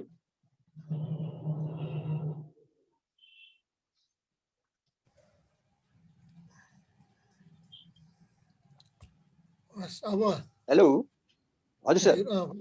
हजुर हस्। अब के मुरारीजी अथवा सम्झनाजी के राख्नुहुन्छ कि? हजुर हजुर मुरारीजीको के राख्नुहुन्छ? ध्रुव सरको प्रस्तुति चाहिँ एकदमै सराहनीय राम्रो छ। त्यो अनुभव हो। मेरो एउटा जिज्ञासा नि, जस्तो विदेशमा युएन मिसनमा जाँदा अब नेपालका पिस किपरहरू खास गरी सेक्युरिटी अफिसियल्सहरूले त्यहाँ राम्रो पर्फर्मेन्स गर्छन्। तर यहाँ चाहिँ जहिले पनि विवादित हुने त्यो हाम्रो सेक्युरिटी फोर्सेसहरूको इनइफिसियन्ट हो वा हाम्रो पोलिटिकल सिस्टमले चाहिँ त्यो खालको इन्भाइरोमेन्ट क्रिएट गरेको हो। जस्तो ह्युमन राइट्स भाइलेसन्सको कुरा गर्दाखेरि अब यहाँ चाहिँ ब्लेमिङ मात्रै हुने, ब्लेम लगाइने सेक्युरिटी फोर्सलाई। अब विदेशमा युएन मिसनहरूमा जाँदा चाहिँ गजब नेपालीहरूले गरे भने जहाँ जुनसुकै पिस किपिङमा जाँदा पनि नेपालीहरूको तारिफ गर्छन्। त्यहाँका मान्छेहरूले पनि नेपाली अब सिभिल पिस किपर होस् वा अब सेक्युरिटी पिस किपर हो तिनीहरूको तारिफ गर्छन्। के लाग्छ सरलाई, के हो यसको कमी? पोलिटिकल यो हाम्रो सिस्टमले गाइड गरे हो कि अथवा इनइफिसियन्सी हो यहाँ नेपालमा चाहिँ, विदेशमा चाहिँ इफिसियन्सी देखिने? त्यो यसो जिज्ञासा।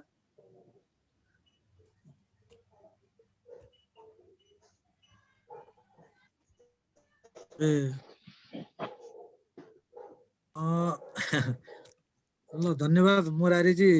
यो एउटा कुरा चाहिँ नि मानिसले अब उहाँ पनि अब रिलेटिभै कुरा हो होइन, राम्रो गरेको भन्ने कुरा त्यो त्यहाँभित्र काम गर्ने इन्भाइरोमेन्टको कुरा चाहिँ नि ले गर्छ। यहाँ पनि अब गरेकाहरू चाहिँ नि छन्। अब यहाँ हुँदाखेरिको जुन फोर्स चाहिँ नि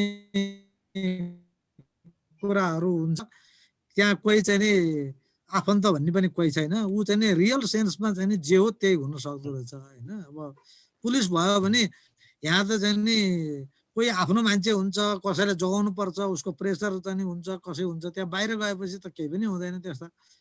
हामी मानौँ न त्यहाँ भनेको हामी रियल्ली चाहिँ नि सबै कुराबाट चाहिँ नि इन्सुलेटेड अथवा केही इन्डिफरेन्ट मान्छे चाहिँ नि राम्रो काम गर्न सक्ने कोही मान्छे चाहिँ नि इन्डिफरेन्ट हुँदाखेरि अब केही न्यायाधीश, पुलिस, प्रशासक जस्ता मान्छेहरू आफ्ना मान्छेहरूप्रति जो क्लाइन्ट हो तिनीहरूप्रति इन्डिफरेन्ट हुनुपर्ने।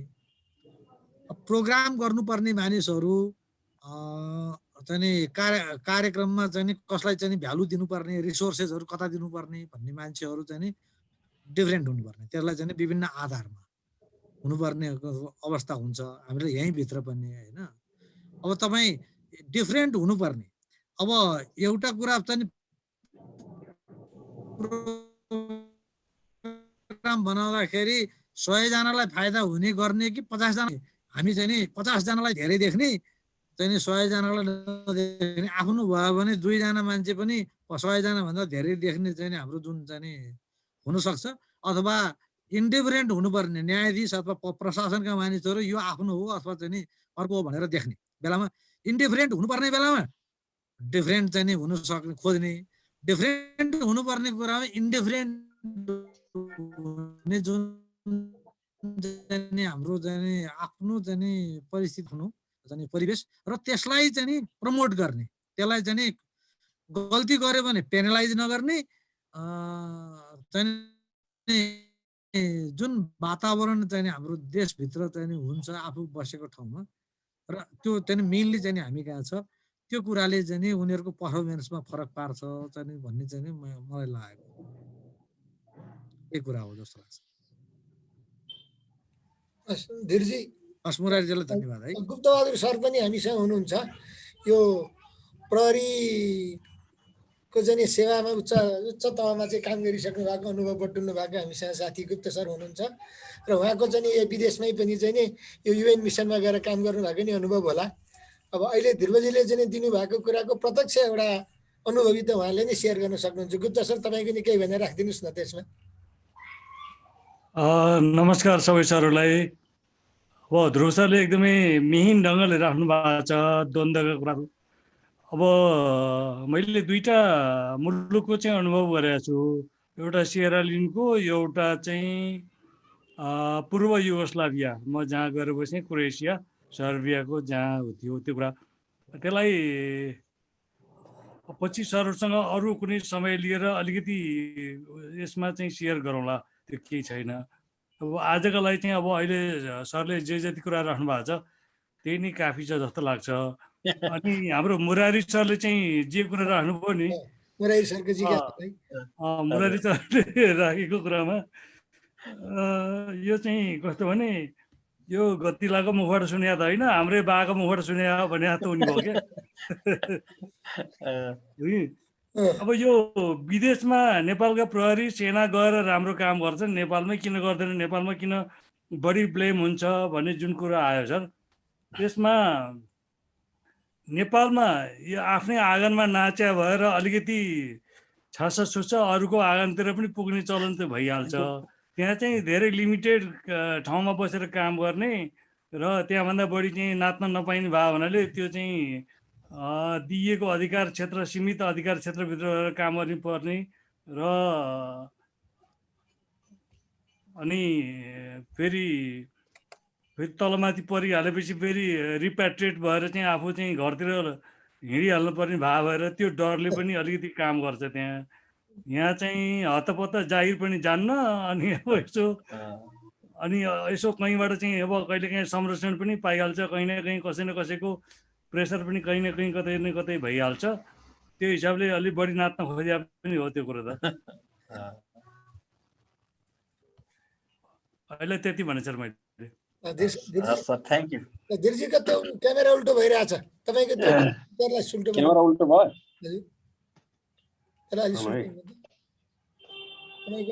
अघि चाहिँ नि एकदम चमत्कारिक व्यक्तित्व चाहिँ तेर्सो बस्न सक्ने, भित्तामा बस्न सक्ने जस्तै। सुरुको सुने मैले र बिचमा अलिकति साथीहरूको कुराहरू सुन्न पाइनँ। त्यहाँ सुवर्णजी र मेरो घरको ट्रान्जिसनमा पर्ने अलिकति दिलप्रसादजीको कुरा सुने मैले, गुप्तजीको सुने, मुरारीजीको जिज्ञासा पनि सुने र मैले चाहिँ यो बडा इन्ट्रेस्टिङ विषय राख्नु भएछ। सुवर्णजी भनेको थिएँ दिउँसो, अहिले ध्रुवजीको प्रस्तुति सुन्दाखेरि पनि बडा इन्ट्रेस्ट निकै जाग्यो। मलाई लाग्छ केही श्रृङ्खला, एक दुईवटा श्रृङ्खलाहरू बिचबिचमा अरू विषयहरू राख्दै यसलाई हामीले अलिकति मन्थन गरौँ जस्तो लाग्यो। मैले चाहिँ यहाँ ध्रुवजीको कुरा सुन्दा र मैले यो इतिहास पढ्दाखेरिको कुरा, यो दुईटै कुरालाई मिलाएर थोरै 1-2 मिनटमा सप्लिमेन्ट गर्न चाहन्छु। यो द्वन्द्व मूलत जातीय रूपमा नै सिर्जना हुँदो रहेछ संसारमा भन्ने इतिहास पढ्दा देखिन्छ। कुनै बेला कुनै जातिले शासन गर्छ र त्यो जाति बिस्तारो त्यो शासक वर्गमा रूपान्तरण हुँदो रहेछ। अनि अरू जातिहरू थिचिएको अवस्थामा बिस्तारै विद्रोहको ज्वाला चाहिँ भुस चाहिँ बिस्तारो बिस्तारो बिस्तारो आगोको रूप लिने र एउटा स्टेजमा पुगिसकेपछि त्यसलाई ज्वाला दन्किने र त्यो जातिलाई फेरि पछाडि पार्ने, अर्को जाति फेरि शासक बन्ने, यो चक्र इतिहासमा देखिन्छ। र यो द्वन्द्व मूलत जातीय छ संसारको भन्ने मलाई लाग्यो यो इतिहास पढ्दाखेरि। र यसको कारक तत्त्वको रूपमा तत्काल आउने कुरा चाहिँ के हुँदो रहेछ त भन्दा राजनीतिक नेतृत्वमा पहुँच, आर्थिक अवसरको उपयोग, सामाजिक र कानुनी न्याय, अनि त्यसपछि वर्गीय रूपमा चाहिँ यो सामाजिक र आर्थिक वर्गको संरचना, यो कुराले चाहिँ द्वन्द्वलाई बढावा दिने कि कम गर्ने भन्ने कुरा चाहिँ यी तत्त्वहरूले, यो 4-5 वटा तत्त्वहरूले काम गरेको हुँदो रहेछ समाजमा। मूलत मैले अध्ययन गर्दाखेरि चाहिँ त्यस्तो देखेँ।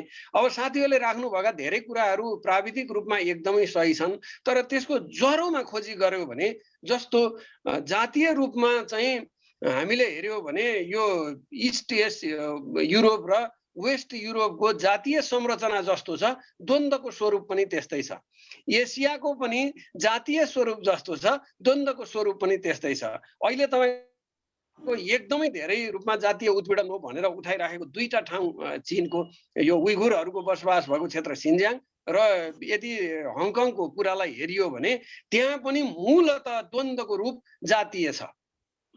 त्यहाँ चाहिँ यो बेलायती मूलको मानिसहरूको इन्फ्लुएन्समा परेको हङकङ, यतातिर चाहिँ तपाईँको यो अरबियन मूलका मानिसहरू र यो हान जातिहरूको द्वन्द्वको रूपमा रहेको सिन्जियाङ क्षेत्र त्यस्तो देखिन्छ भने अघि ध्रुव सरले उठाउनु भएका कोसोभोको कुरा होस् अथवा सिरालियोनको कुरा गुप्ता सरले उठाउनु भएको होस्, चाहे हुतु र तुत्सीको चाहिँ रुवान्डाको यता अफ्रिकाको कुरा होस्, अथवा रङ्गभेद धेरै लामो अवधिसम्म बेहोरेको चाहिँ यो दक्षिण अफ्रिकाको कुरा होस्, मूलत त्यसको स्वरूप अन्य कारणहरूले तत्कालिक कारणको रूपमा त काम गर्छन्, तर मूलत द्वन्द्वको रूप चाहिँ जातीय हुन्छ भन्ने मलाई लाग्यो। यो अध्ययन गरेर हेर्दाखेरि लगभग 10,000 वर्षको इतिहास यदि अध्ययन गरियो भने त्यहाँ चाहिँ कुनै न कुनै ढङ्गले कुनै जाति शासक वर्गमा रूपान्तरण हुन्छ, बलियो हुन्छ, कुनै जाति चाहिँ शासित वर्गमा रूपान्तरण हुन्छ, कमजोर हुन्छ। त्यो कमजोरले शक्ति सञ्चय गर्दै जान्छ र एक लेभलको शक्ति सञ्चय गरेपछि फेरि शासक वर्गमा पुग्ने गरिकन द्वन्द्व सिर्जना गर्छ। त्यसले राजनीतिक रूप पाउन सक्छ, जातीय रूप पाउन सक्छ, सामाजिक रूप पाउन सक्छ, आर्थिक रूप पाउन सक्छ। त्यो तत्कालिक कारणको रूपमा देखा पर्छ, तर त्यसको रुटमा भित्र रक्त प्रवाह चाहिँ नसामा भेनहरूमा के भइराखेको हुन्छ भन्दा म यो जाति थिचिएको छु, म यो जाति उच्चतामा छु भन्ने जुन अनुभव छ, त्यो अनुभवले बाह्य रूपमा विविध रूपमा प्रकट हुँदो रहेछ भन्ने मलाई लाग्यो। र मलाई लाग्छ आजको ध्रुवजीको कुराले पनि चाहे सामाजिक सद्भाव फैलाउने पर्सिभ हामीले जसरी गर्छौँ त्यहाँ चाहिँ मुख्य कारण छ भनेर ध्रुव सरले सुरु गर्नु भएको थियो। हामीले चाहे मधेस र पहाडको कुरा हाम्रो सन्दर्भमा होस् अथवा चाहिँ इन्डियाको हेर्दाखेरि बङ्गालीले बिहारीलाई, बिहारीले पन्जाबीलाई, पन्जाबीले दक्षिण भारतलाई, दक्षिण भारतको मान्छेहरूले उत्तर भारतकोलाई, यो जुन किसिमको एउटा उनीहरूको पर्सेप्सन अवधारणा लिएर रेटिङ गरिराखेको हुन्छ त्यसले बिस्तारै द्वन्द्वको रूप लिँदो रहेछ। त्यो द्वन्द्वको जरोमा फेरि पनि कुरा त्यही छ कि त्यो जातीय रूपमा आफू जुन परिवेशमा, जुन संस्कृतिमा, जुन व्यवहारमा प्रचलनमा बसेको छ त्यो हाम्रो ब्लडमा घुमिराखेको छ। त्यो घुमेर अर्को त्यो ब्लड नघुमेको, त्यो प्रकृतिको ब्लड नघुमेको जातिलाई उसले हेर्ने दृष्टिकोण फरक बनाएर बसेको छ। त्यो बिस्तारै आफ्नो शक्ति मेरो जातिले, मेरो रक्तले, मेरो चाहिँ नसामा प्रभावित भएको रक्त समूहको मान्छेले यसलाई अकुपाई गर्नुपर्छ भन्छ, बिस्तारो शक्ति सञ्चय गर्छ र त्यसले अर्को बीचमा शासन गर्ने अवस्थामा पुगिसकेपछि द्वन्द्वको रूप प्रकट हुँदो रहेछ। मैले चाहिँ इतिहास हेर्दा त्यस्तो लाग्यो र यसलाई 3-4 वटा कुराले व्यवस्थापन गर्न सकिन्छ भन्ने, यो खास गरिकन आधुनिक राज्यको अवधारणा आइसकेपछि संसारमा के भयो भने थिचिएका पिसिएका मान्छेहरूलाई राज्यले हेर्नुपर्छ। समाज चाहिँ कलेक्टिभली चलेको हुन्छ, त्यो जातीय रूपमा पनि विभाजित छ, सांस्कृतिक रूपमा विभाजित छ, त्यो आर्थिक वर्गहरू छन्। त्यसो भएको हुनाले राज्यले चाहिँ लोक कल्याणकारी अवधारणा शिरमा राखेर यसलाई चाहिँ व्यवस्थापन गर्नुपर्छ है भन्ने कुरा आयो। त्यसैले न्यायमा समानता देऊ, त्यस पछाडि समता देऊ, त्यस पछाडि लैङ्गिक रूपमा अथवा भौगोलिक रूपमा अथवा अवसरबाट पछि परेका आर्थिक रूपमा विपन्न भएका मान्छेहरूलाई पनि अवसरमा मूल प्रवाहमा ल्याउने प्रयत्न गर है, पोजिटिभ डिस्क्रिमिनेसन मार्फत भनेर आधुनिक राज्यले त्यो सुरु गर्यो। त्यसले द्वन्द्व व्यवस्थापनमा केही हल गरेको छ अवश्य पनि, तर हामीले यस्तो नसोचौँ कि यो द्वन्द्व सदाका लागि सधैँ सबै ठाउँबाट अन्त्य हुन्छ, यस्तो होइन। त्यो कुनै न कुनै रूपमा प्रकट हुँदो रहेछ।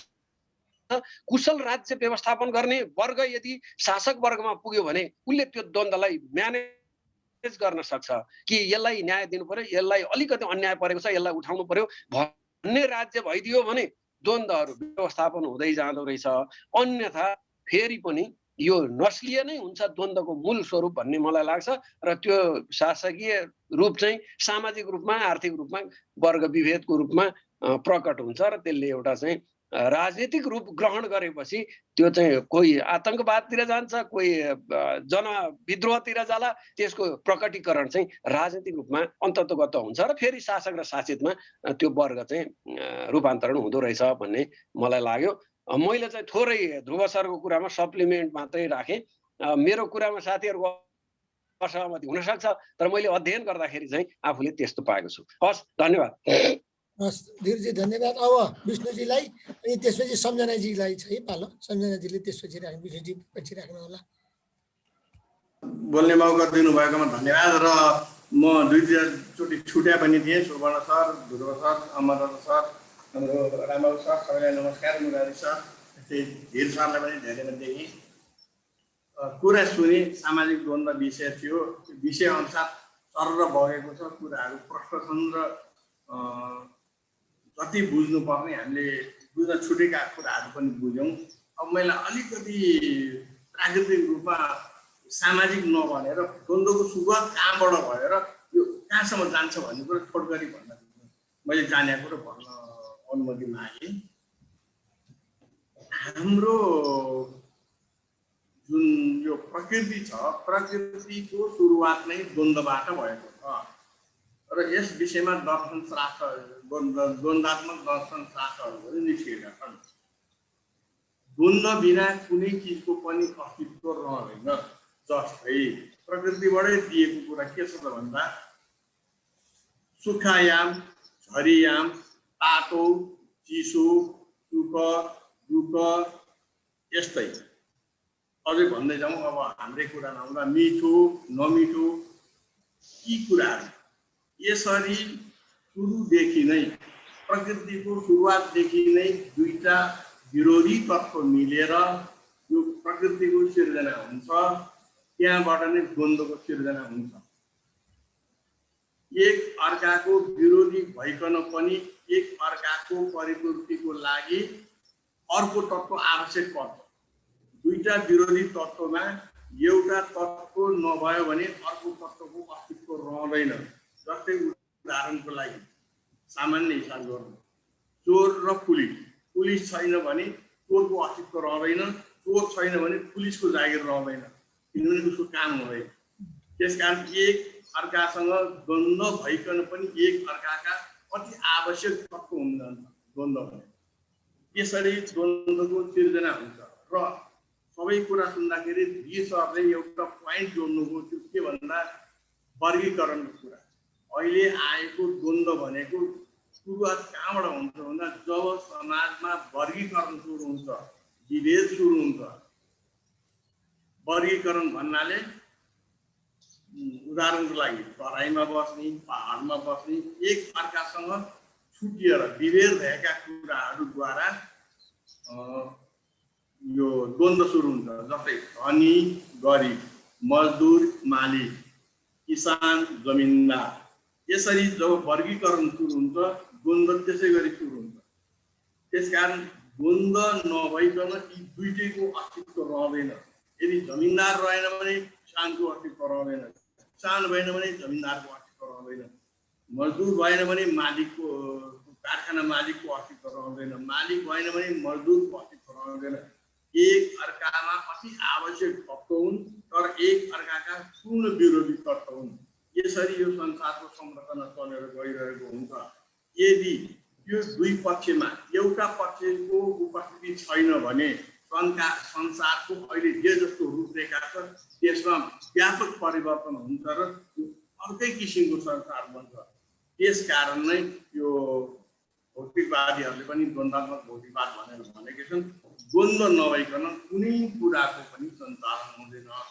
द्वन्द्वद्वारा नै यो सबै छिरिमिटी रीति चलिरहेको छ। यो कुरा चाहिँ मैले दार्शनिक हिसाबले यति मात्रै भने छुटेको कुरा हो कि भन्ने जस्तो लागेर मैले अलिकति बढी बोल्दिएँ होला, यसलाई माफौँ। अहिले मैले यति मात्रै भनौँ, मौका परे फेरि कुरा।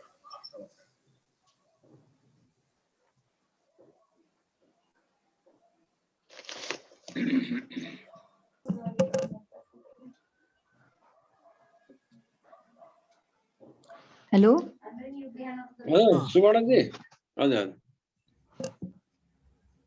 अर्जुनजी आइरहेछ, बोल्नु पर्ने। सुवर्ण सर म्याडमहरूमा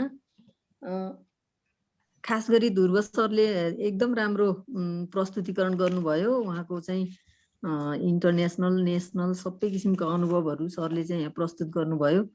एकदम राम्रो पनि लाग्यो र दुई चारवटा कुराहरूमा चाहिँ खास गरी यो सामाजिक द्वन्द्व सोसियल कन्फ्लिक्टको कुराहरू आजको विषय छलफल भइरहेको सन्दर्भमा चाहिँ यो द्वन्द्व चाहिँ आफैमा चाहिँ नराम्रो कुरो चाहिँ होइन। यो द्वन्द्वले नै सामाजिक रूपान्तरणको चाहिँ एउटा आविष्कार गरिरहेको हुन्छ, रूपान्तरण खोजिरहेको अवस्था हुन्छ।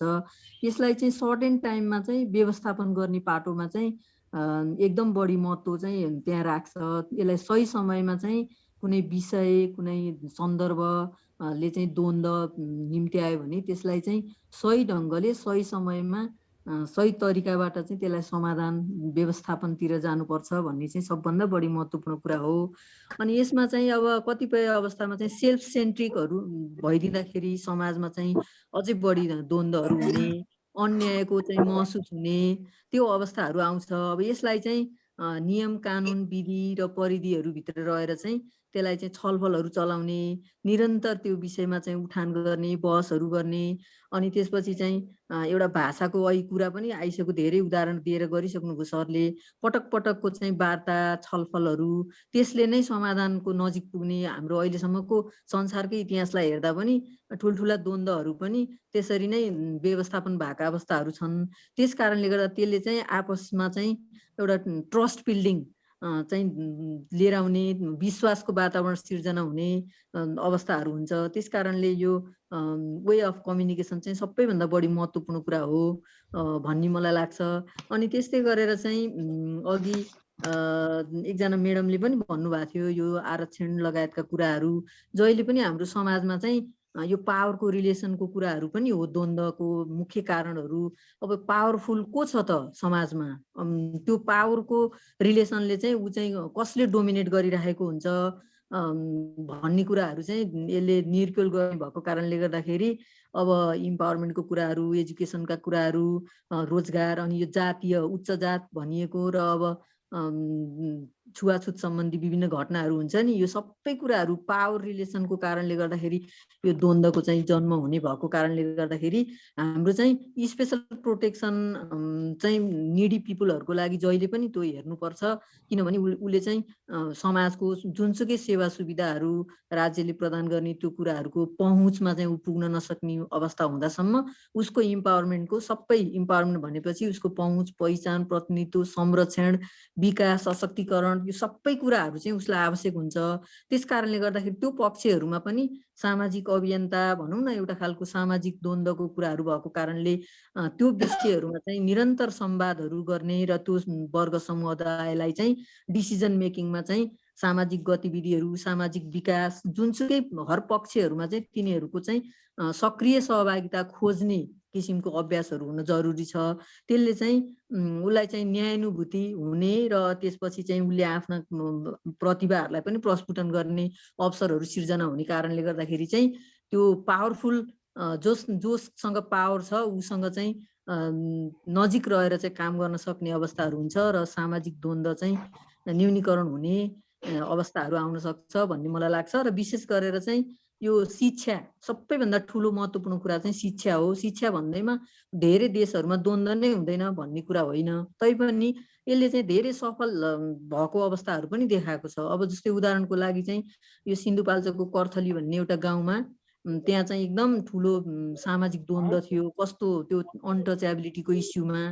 अनि त्यसमा चाहिँ अब त्यो समुदायको मान्छेहरूलाई राखेर राम्रोसँग चाहिँ जाति विभेद भनेको यो हो, यस्तो गर्न हुँदैन, अहिले कानुनहरू यस्तो आएको छ, यो कुरा यस्तो हो भनिसकेपछि त्यो चाहिँ सेटल भएको विषयहरू पनि छ। त्यस कारणले यो ह्युमन राइट एजुकेसन अनि त्यसपछि यो मानवाधिकार संस्कृति निर्माण को कुराहरूलाई पनि अलिकति उजागर गर्दै जान सक्दाखेरि चाहिँ यस्तो द्वन्द्वहरू सामाजिक द्वन्द्वहरू न्यूनीकरण हुन सक्छ भन्ने मेरो एउटा आफूलाई लागेका कुराहरू सेयर गरेको मात्रै हो।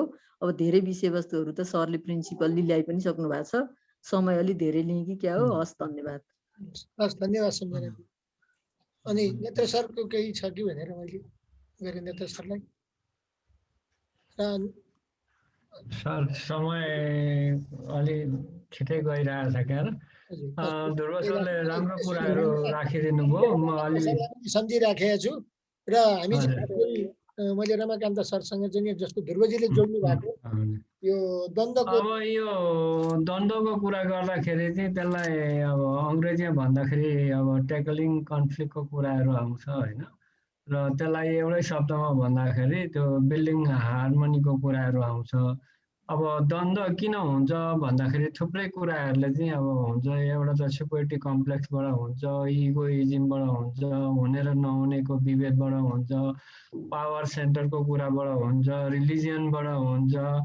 अनि त्यसमा चाहिँ अब यो सोसियल लिडरहरूको चाहिँ सोचाइ, भावना, प्रवृत्ति, व्यवहार र उहाँहरूले बोली चाली गर्ने क्रिया प्रतिक्रियाबाट उत्पन्न भएर एउटा यस्तो त्यो ज्वालामुखी पोइन्टमा पुग्छ कि अनि विस्फोट हुने अवस्था चाहिँ सिर्जना हुन्छ। अब थुप्रै कुराहरू अब ध्रुव सरले गर्नुभयो। अब राजनीतिक कुराहरू गर्दाखेरि अहिले अब अमेरिकाकै कुरा गरौँ हेरौँ होइन, कस्तो यो पोलराइज भयो। अब इन्डियाकै कुरा गर्दाखेरि पनि अब पोलिटिकल पोलराइजेसन छ, हामी केहीमा पनि त्यसैले गाँजेको छ। यी तमाम कुराहरूलाई हेर्दाखेरि चाहिँ यसको केही टुल्सहरू छ क्या सर, 4-5वटा टुल्सहरू चाहिँ डेभलप भएको छ क्या अहिले। यो कसरी चाहिँ गर्दाखेरि चाहिँ जान सकिन्छ भन्ने कुराहरूमा चाहिँ अब यिनै कुराहरूलाई यो कारण पत्ता लगाएर एउटा चाहिँ अब रेस्पेक्ट फर सेल्फ, आफूले आफूलाई नै गर्ने, यसमा सुपेरिटी कम्प्लेक्सिजमहरू नराखिकन आफूले आफूलाई गर्ने र त्यस्तै अरूलाई पनि व्यवहार गर्ने एउटा कुरा चाहिँ। दोस्रो चाहिँ के हुन्छ भने केयरिङ फर अदर्स, अरूलाई हामी आफूलाई जति माया गर्छौँ, आफ्नो परिवारलाई जति माया गर्छौँ, अरूलाई त्यत्तिकै गर्नुपर्छ, त्यत्तिकै मान्यता दिनुपर्छ भन्ने कुराहरू छ। र जेसुकै काम गर्दाखेरि पनि अघि हुटु र तुच्छीको कुरा आयो होइन, सर्बिया र उसको कुरा आयो, रवान्डामा दुईटा जातिको कुराहरू आयो होइन। त्यो non violent, look for non violent way भन्छ कि जेसुकै काम गर्दाखेरि पनि अहिलेको समयमा चाहिँ यो नन भाइलेन्ट वेबाटै जानुपर्छ, भाइलेन्टबाट कहिले पनि जानु हुँदैन, त्यसको रिजल्ट चाहिँ तार्किक निष्कर्षमा पुग्दैन भन्ने एउटा सिद्धान्त डेभलप भएको छ। अर्को चाहिँ थिङ्क बिफोर रिएक्टिङ भन्छ। हामीले केही गर्न अगाडि त्यसलाई राम्रो गृह कार्य गरेर कसरी गर्ने, के गर्ने, कसरी कम्युनिकेसन गर्ने, पोलिटिकल लिडरहरूले कस्तो भाषाहरूको प्रयोग गर्ने, यो तमाम कुराहरू चाहिँ यसले गभर्न गर्छ। र यो रिएक्सनको कामहरू गर्दाखेरि अथवा कुनै कुराहरूको हामीले चाहिँ कम्युनिकेसन गर्दाखेरि बडो ध्यानपूर्वक गर्नुपर्छ।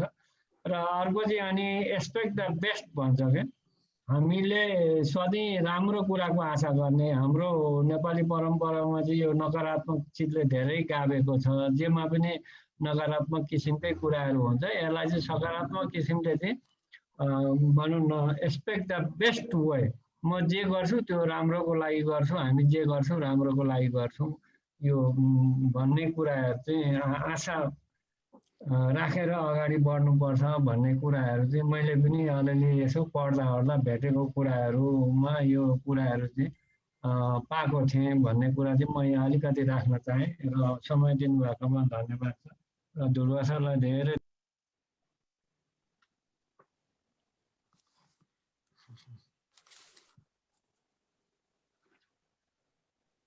ध्रुवजीले अलिकति उठान गर्नुभएको कुरोलाई म फेरि यहाँ चाहिँ नि सम्झिँदै जस्तो हाम्रो चाहिँ नि पाठ्यक्रममै चाहिँ नि प्रयोग गरिने उखान टुक्काहरू त्यस्तै हामीले सुन्यौँ भनेदेखि हाम्रो रेडियो टिभीबाट बज्ने धेरै यस्ता गीतहरू पनि छन् जसले चाहिँ नि खास गरी समाजमा र एउटै घरमा बस्ने चाहिँ नि महिला र पुरुषको बिचमा पनि द्वन्द्व फैलाउने कुराहरू भन्छ जस्तो महिलाहरूलाई होछ्याउने कुराहरू हाम्रो धेरै लोकगीतहरूमा छ अनि एकअर्कालाई चाहिँ नि त्यो के हामीले चाहिँ नि त्यसलाई संस्कृतिको रूपमा चाहिँ नि लिइरहेछौँ त्यसैले केही कतिपय कुराहरू अबका हाम्रा पाठ्यक्रमहरूमा भन्नुपर्ने कुरामा ती कुराहरू चाहिँ परिमार्जन गर्नुपर्छ कि भन्ने पाठबाट मैले चाहिँ नि सोचिरहेको जस्तै अहिलेकै कुरा गर्ने हो भनेदेखि केही विगतमा हाम्रो नेपालका राजनीतिक नेताहरूले बोलेका बोलीहरूलाई हामी समाजमा चाहिँ नि त्यसलाई फैलाउने हो भनेदेखि जेनेरेसनमा चाहिँ नि कस्तो विषयलाई उनीहरूले राजनीति भनेर बुझ्लान् मलाई लागेको चिन्ता यो चाहिँ अबका विद्यार्थीले हेर्दाखेरि हामी भनेका चाहिँ एउटा चाहिँ नि सरकारमा बसेको मान्छेको बोली अथवा ठुला पार्टी भनेर नेताहरूले बोलेको बोली के त्यो साँच्चै हाम्रो किशोर अवस्थाको बच्चाहरूलाई देशको चाहिँ नि राजनीतिको बारेमा टिभीमा आएका चाहिँ नि जुन त्यो भाषणहरू सुनाउन लायकका चाहिँ नि शैक्षिक सामग्री छन् भनेर विचार गर्यो भने कसरी जोगाउने भनेर चिन्ता हुन्छ त्यसो हुनाले यो परिप्रेक्ष्यबाट चाहिँ नि यो भविष्यमा चाहिँ नि एउटा द्वन्द्वको जरा चाहिँ नि सामाजिक द्वन्द्वको जरा कसरी त्यसले चाहिँ नि रुटेड हुन सक्ला भन्ने पनि एउटा चिन्ताको विषय भएकोले म शिक्षा क्षेत्रमा चाहिँ लामो अनुभव गर्नुभएको रमाकान्त सरलाई यी कुराहरूलाई चाहिँ हामीले पाठ्यक्रममा कताबाट सम्हाल्नु पर्ला कि अबको शैक्षिक सुधारहरू कसरी गर्नु पर्ला कि भन्ने पाटोबाट चाहिँ नि केही राखिदिनु हुन अनुरोध गर्छु रमाकान्त सर। धन्यवाद सुवर्ण सर। त आजको यो प्रस्तुतिबाट हाम्रो ध्रुव नेपाल सरको प्रस्तुतिबाट म अत्यन्तै लाभान्वित भएको छु र मैले दिउँसो यो चाहिँ सूचना देख्ने बित्तिकै मैले एकदमै रुचिका साथ प्रतीक्षा गरिरहेको थिएँ यो क्षणको र धेरै राम्रो प्रस्तुति रह्यो, धेरै अनुभव रह्यो र यहाँ धेरैजनाले जे प्रस्तुत गर्नुभयो मलाई चाहिँ असाध्यै राम्रो लाग्यो र मैले कतै लेख्ने विषय बनाउनु पर्ला यसलाई भनेर चाहिँ मैले केही कुराहरू टिप्पणी पनि गरेँ। अब यो जसरी अनुभूति जन्म्या भनेर चाहिँ सामाजिक द्वन्द्व भनेर चाहिँ सरले आफैले अनुभूति गरेका कुराहरू भन्नुभयो, मलाई पनि त्यही अनुभव गरेकै कुरा, कक्षा कोठाभित्र अनुभव गरेका कुरा, समाजमा अनुभव गरेका कुरा, एक दुईवटा कुरा र अनि पढेका कुरा, लेखेका कुरा सुनाएर म एक दुईवटा अनुभूति जन्ने कुरा सुनाउँछु।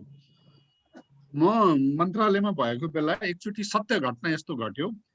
एमबीबीएसको विद्यार्थीहरूको चाहिँ छात्रवृत्तिको लागि चाहिँ त्यहाँ नाम निस्कने कुरा भयो। नाम निस्क्यो विद्यार्थीहरूको। नाम निस्किसकेपछि नतिजा निस्किँदाखेरि केही आरक्षणको कोटा अघि जस्तो 45% र 55% कोटा छ। 55% खुला हुन्छ, 45% चाहिँ आरक्षण हुन्छ। अब अघि सिन्धुलीतिरकै कुरा आएको थियो, मलाई सिन्धुलीतिरकै घटना हो कि जस्तो लागिरहेको छ मलाई।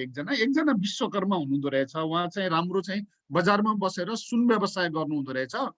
प्रशस्त चाहिँ उहाँको चाहिँ सम्पत्ति रहेछ र उहाँको चाहिँ जग्गा जमिन पनि प्रशस्त रहेछ। उहाँको जग्गा जमिनमा थुप्रै जग्गा जमिनमा उहाँले नै एउटा टहरा बनाइदिएर त्यहाँ चाहिँ राखेको मान्छे चाहिँ अब खस आर्य समाजको मान्छे रहेछ, बाहुन छेत्री कोही थियो र उहाँको जमिनमा काम गर्ने उहाँलाई चाहिँ अधिया तिर्ने, ठेक अधिया तिर्ने, उहाँको घरमा बसेर पढ्ने आश्रित मान्छे रहेछ। त्यो दुईटा छोराहरू चाहिँ विश्वकर्माको छोरा र त्यो चाहिँ त्यो खस छेत्रीको चाहिँ छोरा चाहिँ सँगसँगैका सहपाठी नै रहेछन्। दुईटैले चाहिँ 12 कक्षा पास गरेका। त्यो खस छेत्रीको छोरा चाहिँ एसएलसी पास गर्दाखेरि चाहिँ के अरे 12 कक्षा पास गर्दाखेरि ऊ 88% ल्याएको मान्छे रहेछ, चलाक पनि रहेछ। अर्को चाहिँ बाबु चाहिँ उनी 78% वाला रहेछन्, करिब 10% बिलो पनि रहेछ। त्यो प्रतिशत जोड्ने चलन थियो त्यति बेला। अहिले पर्सेन्ट चाहिँ जोडिँदैन, आजभोलि चाहिँ त्यो मार्कको आधारमा मात्रै हुन्छ। त्यति बेला अन्तर्वार्ता लिने 10% जोड्ने प्रतिशत जोड्ने पनि चलन थियो। त्यो जोड्दाखेरि चाहिँ ती विश्वकर्माको छोरा चाहिँ 10% तल ल्याएको चाहिँ अङ्क प्राप्त गरेका मान्छे, अरू अब क्राइटेरिया ती चाहिँ त्यो आरक्षण कोटाभित्र चाहिँ एमबीबीएस पढ्न पाए। उनको घरमा चाहिँ उनीमा आश्रित उनको जग्गा कमाएर बस्ने एउटा चाहिँ खसको छोराले चाहिँ त्यो कोटामा पाएनन्। अनि त्यसपछि चाहिँ यो नीति कति त्रुटिपूर्ण भयो भन्ने, यो नीति निर्माण गर्ने बेलामा यो आरक्षणको चाहिँ कोटा ठिक कि बेठिक भन्ने सवालमा छलफल चलिसकेपछि अब अहिले त अरू कुरा गर्न सकिँदैन। पछि चाहिँ यो अन्तर्वार्तामा चाहिँ यो प्रतिशत पनि नराख्ने कुरा चाहिँ जुन चाहिँ भयो यो त झन् त्रुटिपूर्ण भयो। यहाँ के आयो भन्दा यो जोड्दाखेरि प्रतिशत नजोड्ने भन्ने जुन कुरो आयो त्यो बेला छलफल भएको कुरा। प्रतिशतसम्म जोड दिएको भए के हुन्थ्यो भन्दा वर्तमान अङ्क ल्याउनेले त्यो 10% पाउँदाखेरि पनि उसलाई अलिकति राहत हुन्थ्यो। पछिल्ला दिनहरूमा चाहिँ त्यो प्रतिशत जोड्ने चलन पनि हरायो र त्यही आरक्षण कोटाभित्रै चाहिँ आउनुपर्ने कुरा भयो। यसले के गर्यो होला भन्ने एउटा चाहिँ कुरा रह्यो। यो वर्गीय हिसाबले हेर्दाखेरि र जातीय हिसाबले हेर्दाखेरि कहाँ कहाँ यसले द्वन्द्व बढायो कि द्वन्द्वलाई कम गर्यो, एउटा प्रश्न उब्ज्यो। अर्को सायद यस्तै अनुभूति भएर होला बङ्गलादेशमा धेरै लामो समयसम्म चाहिँ यो आरक्षणको कुरा धेरै लामो समयसम्म चलिसकेपछि अघिल्लो वर्षहरूमा चाहिँ यो आरक्षणबाट चाहिँ विकास हुँदो रहन्छ। यसले झन् चाहिँ केही वर्गका केही मान्छेहरूलाई जस्तो महिलाहरूको नाउँमा आरक्षण भएको छ, तर त्यो महिला वास्तवमा चाहिँ एउटा महिलाले अर्को महिलालाई उछिन्ने क्रममा त्यहाँ पनि चाहिँ कुलीन वर्ग अब एउटा चाहिँ अब त्यही सम्भ्रान्त वर्ग अथवा शक्ति सम्पन्न चाहिँ भनेर जसलाई भनिन्थ्यो त्यही वर्गको मान्छे मात्रैको प्रतिनिधित्व सहभागिता भएको छ कि पछाडि परेका आरक्षणले जे अपेक्षा गरेका थियो त्यो मान्छेहरू आरक्षित भएको छ महिलाहरूमा भनेर त्यता हेर्दाखेरि पनि आरक्षणले राम्रो सन्तुष्टि दिएन भन्ने खालको कुरा बहसहरूमा जहीँ पनि आउँछन्। कक्षा कोठामा मेरा विद्यार्थीहरूले पनि त्यही भन्छन्। अझ के कुरो छ भन्दा पुरुष प्रधान समाजमा पुरुषले महिलाहरूलाई हेपेको त धेरै कुराहरू भनिन्छ, तर त्योभन्दा बढ्ता घरमा सासूबाट बुहारी धेरै पीडित छन्, देउरानी जेठानी पीडित छन्, सौताको कारणले चाहिँ घरदा द्वन्द्व छ। द्वन्द्व चाहिँ महिला बीचको जुन द्वन्द्व छ त्यो पुरुषको तुलनामा चाहिँ महिला भित्रको चाहिँ द्वन्द्व चाहिँ अत्यन्तै चर्को छ।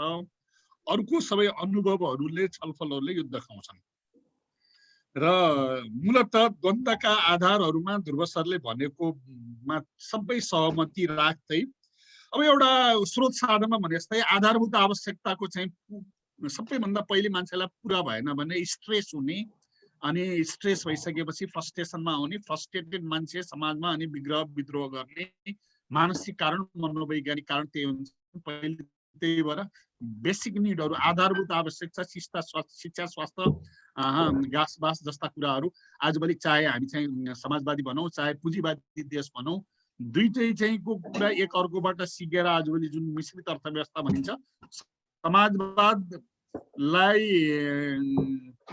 र पुँजीवादलाई दुईटैलाई मिलाएर राम्रा विशेषताहरू चाहिँ गर्यो नि। पुँजी आजभोलि चाहिँ कहीँ कसैले कम्युनिस्टहरूले साम्यवादी के अरे समाजवादीहरूले साम्यवादीहरूले गर्ने भन्दा पनि पुँजीवादी देशहरूले इभन अमेरिकामा समेत अस्ति कोभिडमा प्रभावित भएको बेलामा पुँजीवादी देशले जहाँ गरिबहरूलाई चाहिँ $600 चाहिँ उनीहरूलाई चाहिँ पैसा बाँडिदियो, बेरोजगारलाई बाँडिदियो, कुनै साम्यवादी देशहरू भनेकोले चाहिँ समाजवादी भनेको देशले पनि त गर्न सकेन भनेपछि त्यहाँका के भन्छन् त्यहाँ बसेका मान्छेहरू भन्दा हामीलाई त चाहिँ कम्युनिजम भनेका त यो अमेरिका पो बरु कम्युनिजम देख्यौँ भनेर भन्छन्। त्यसकारण चाहिँ यो आधारभूत आवश्यकता जसले पुरा गरिदिन्छ द्वन्द्व त्यहीँ कम हुने रहेछ। आधारभूत आवश्यकता पुरा भएन भने विद्रोह त्यहीँबाट हुने हो, मान्छे पहिले त्यही चाहँदो रहेछ। अनि त्यसपछि चाहिँ अब माया ममता भावना यी कुराहरू त्यसपछि चाहिँ अनि बल्ल चाहिँ पावर प्रेस्टिज प्रोपर्टी भन्छ उसले शक्ति आर्जन गर्नको लागि अब पुँजी आर्जन गर्नको लागि प्रतिष्ठा आर्जन गर्नको लागि अब यस विषयमा द्वन्द्व हुन्छ। तर तीभन्दा पहिले मूलत स्रोत साधनमा आधारित द्वन्द्व त्यो नपुगेको रोटी नपुगेका कारणले हुने द्वन्द्व जुन सरले भन्नुभएको छ त्यो भाषिक कुरा र कस्मेटिक कुराहरू मात्रै तलमाथि हुन्छन्। मूल कुरा स्रोत साधनको अभाव नै हो भन्ने कुरामा पनि विमति रहेन। अब बाटो के होला त भन्दा धेरैले चाहिँ हामीले चाहिँ सबैले के भन्यौँ भन्दा एउटा त शिक्षाको बाटो भनेर भन्यौँ। हाम्रो समाजमा धेरै पढे लेखेका मान्छेहरू एकदमै ठुला स्कलरहरू भनिएका मान्छेहरू शिक्षाविद भनेका मान्छेहरू अब पिएचडी पास गरेका मान्छेहरूलाई त अब देशका चाहिँ सबै राम्रै विद्वानहरू भन्नु पर्यो। उहाँहरूले लेख्ने गरेका भाषा उहाँहरूले बोल्ने गरेका भाषा पनि फेरि समाजमा हाम्रा बालबालिकाहरू सबैले देखेकै छौँ। पढे लेखेकै कारणले गर्दा द्वन्द्व कम हुने हो भन्ने हो भने चाहिँ अब के बोल्या होला।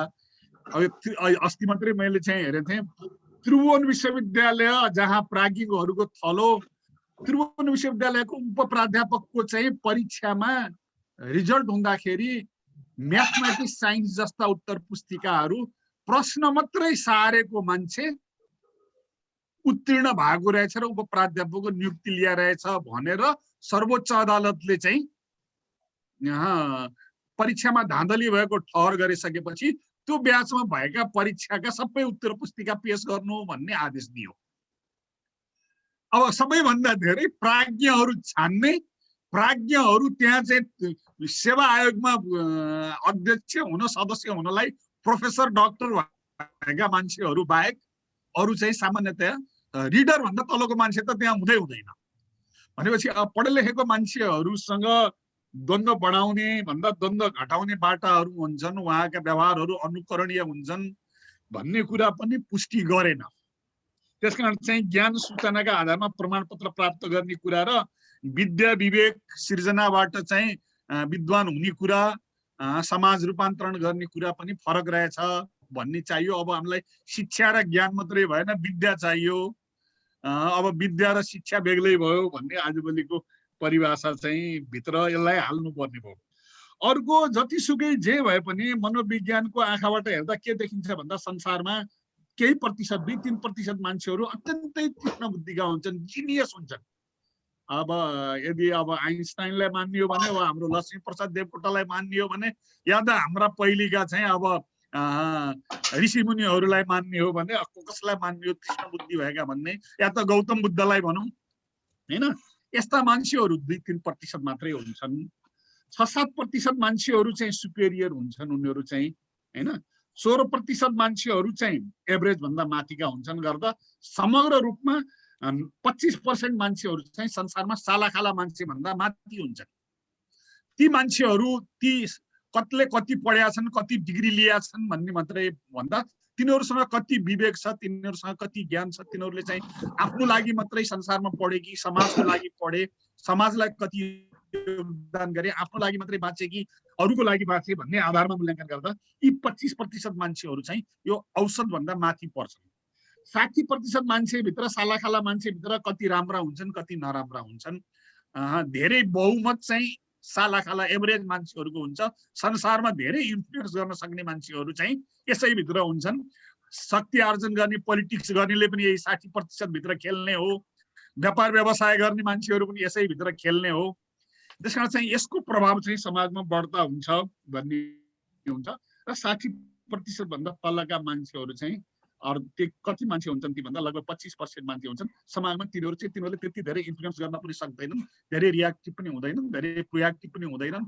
तिनीहरू जसो तसो सेल्फ सस्टेन गर्न सक्ने भन्ने हुन्छ शिक्षाको आँखाले हेर्दाखेरि। त्यसकारण शिक्षाको आँखाले हेर्दा, मानव अधिकारको दृष्टिकोणले हेर्दाखेरि सबै मानिस संसारमा बराबर हुन्। तर उनीहरू क्षमताको हिसाबले हेर्दाखेरि वा उनीहरूसँग चाहिँ भएको इनहेरेन्ट क्यापेसिटी वा उनीहरूले पाउने अवसर, वातावरणीय भिन्नता, हेरिडिटी र चाहिँ इन्भाइरोन्मेन्टको कारणले हुने भिन्नताका कारणले गर्दा संसारमा सबै मान्छे उस्तै हुन्छन्, एकदम संसारमा सबै मान्छे बुद्ध बन्न सक्छन् भन्ने हुँदैन। त्यसकारण के चाहिन्छ त भन्दा ऐन कानुन नियम समाजमा चाहिँ चाहिन्छ। अघि चाहिँ ध्रुव सरले भने जस्तै तिमी चाहिँ हुतु र तुत्सीको चाहिँ टुत्सुको परिचय पनि दिन नपाउने, परिचय पनि लुकाउनु पर्ने भनेपछि त्यस्तै चाहिँ एउटा कानुनी नियन्त्रणको बाटो त केही चाहियो। त्यसो भए हुनाले त्यो के, अब हामीले बौद्धिक बहस मात्रै गर्नुको सट्टा पाठ्यक्रममा राख्ने कुरामा, कक्षा कोठामा पुर्याउने कुरामा यसलाई मैले चाहिँ धेरै गाह्रो देखिनँ। मैले यो प्रयत्न पनि हुँदै आएका छन् हैन। जस्तो आमा घरमा काम गर्नुहुन्छ, बाबा अफिसमा काम गर्नुहुन्छ भन्ने खालका पाठ्य पुस्तक थिए हाम्रा। ती पुस्तकहरू आजभोलि पाउनुहुन्न यहाँहरूले चाहिँ। कहीँ कतै छ भने त्यो तुरुन्तै, कतै त्यस्तो कसैले लेखेको छ भने तुरुन्तै क्षणभरमै सुधार हुने चाहिँ पाठ्यक्रमको नीति नै छ। कहीँ खालको जातीय विभेदको कारणले, भाषिक उसले वा धार्मिक कारणले कतै विभेद जन्माउने खालको यो ताकपरे तिवारी नत्र गोतामे नेवारिष्ट बाहुन दुष्ट, यो त कहीँ कसैले लेख्यो, पाठ्य पुस्तकमा लेख्यो, कहीँ टिचरले पढायो, कतै रेकर्ड भयो भने त्यो कारबाहीको विषय नै हुन्छ अहिले कि। यस्तो त पाठ्यक्रममा राख्न नि पाइँदैन, टिचरले पढाउनु पनि पाइँदैन, शिक्षकले क्लासभित्र त्यस्ता देश गर्ने त्यस्ता उदाहरण पनि दिन पाइँदैन, एक्सक्युजै माग्नुपर्छ है। अब यो चाहिँ सजिलो बाटो हो होइन, तर यो खुला विश्वविद्यालय छ नि, यो चाहिँ राजनीतिको खुला विश्वविद्यालय जहाँ नेताहरूले मजासँग भाषण गर्नुहुन्छ अनि मिडियाले चाहिँ सबै त्यही कभर गरे हुन्छ होइन। अनि अब मानहानिमा चाहिँ आज त एउटा अदालतमा मुद्दा पनि गएको छ, त्यहाँ चाहिँ मानहानिमा चाहिँ एउटा चाहिँ महिलाहरूमाथि हो भनेर मुद्दा गएको पनि भर्खर म समाचार सुन्दै थिएँ। समाजमा त यही नै सुन्छ बच्चाले, हामीले पढाएको स्कुलमा पढाएको कुरा भन्दा स्कुलमा त कति पढ्छ, कति सिक्छ र पाठ्य पुस्तक त कति पढ्छ र त्यो एक दिनमा उसले पाठ्यक्रममा पाठ्य पुस्तकमा सुन्यो भन्दा त मिडियामा आउने कुरा त त्योभन्दा त 1000 टाइम्स बढी छ, त्योबाट त सुन्या हुन्छ। त्यसकारण चाहिँ अब बाहिर हस्तक्षेप गर्ने कसरी होला भन्दा यसलाई कानुनको आँखाले अब यो वैधानिक प्रावधान संवैधानिक कानुनी आँखाले कसरी हेर्ने होला। अनि यसो अहिले चाहिँ प्रस्तुत गरिरहँदाखेरि मैले संविधान पनि पल्टाएर हेरेँ। अब यो आँखाले ध्रुव सरले राख्नु भएको कुरालाई चाहिँ मिनिमाइज गर्नलाई हाम्रो संवैधानिक प्रबन्ध कस्तो भएछ, संविधानमा जे छ त्यस अनुसार हाम्रो चाहिँ कानुनमा प्रबन्ध के रहेछ भनेर हेर्दाखेरि हाम्रो संविधानको धारा 248 देखि त लिएर 265 सम्म सबै मानवाधिकार आयोग अनि यो प्राकृतिक स्रोत साधनको वितरण सम्बन्धी आयोग ती सबै भइसकेपछि धारा 252 ले राष्ट्रिय महिला आयोग भन्यो, 255 ले राष्ट्रिय दलित आयोग भन्यो, 258 ले राष्ट्रिय समावेशी आयोग भन्यो। समावेशी आयोग भनेपछि राष्ट्रिय महिला आयोग दलित आयोग त्यही भित्र किन हटाइएन होला भन्ने मलाई प्रश्न जन्मियो। त्यसपछि फेरि आदिवासी जनजाति आयोग भन्यो, अनि मधेसी आयोग भन्यो, अनि थारू आयोग भन्यो। यति धेरै आयोगको व्यवस्था गर्यो संविधानले भनेपछि अब ठ्याक्कै मेरो प्रश्न गएर चाहिँ ध्रुव सरलाई चाहिँ के रह्यो भन्दा सरले चाहिँ हेर्नु भएको कोसोभोको रुवान्डाको इक्जाम्पलबाट हेर्दाखेरि हाम्रो यो संविधान अहिले सरले पल्टाएर पढिरहनु पनि परेन। अहिले मैले भनेका चाहिँ सबै कुरा हाम्रो संविधानमा भएका प्रबन्धहरू 248 देखि 265 सम्मका।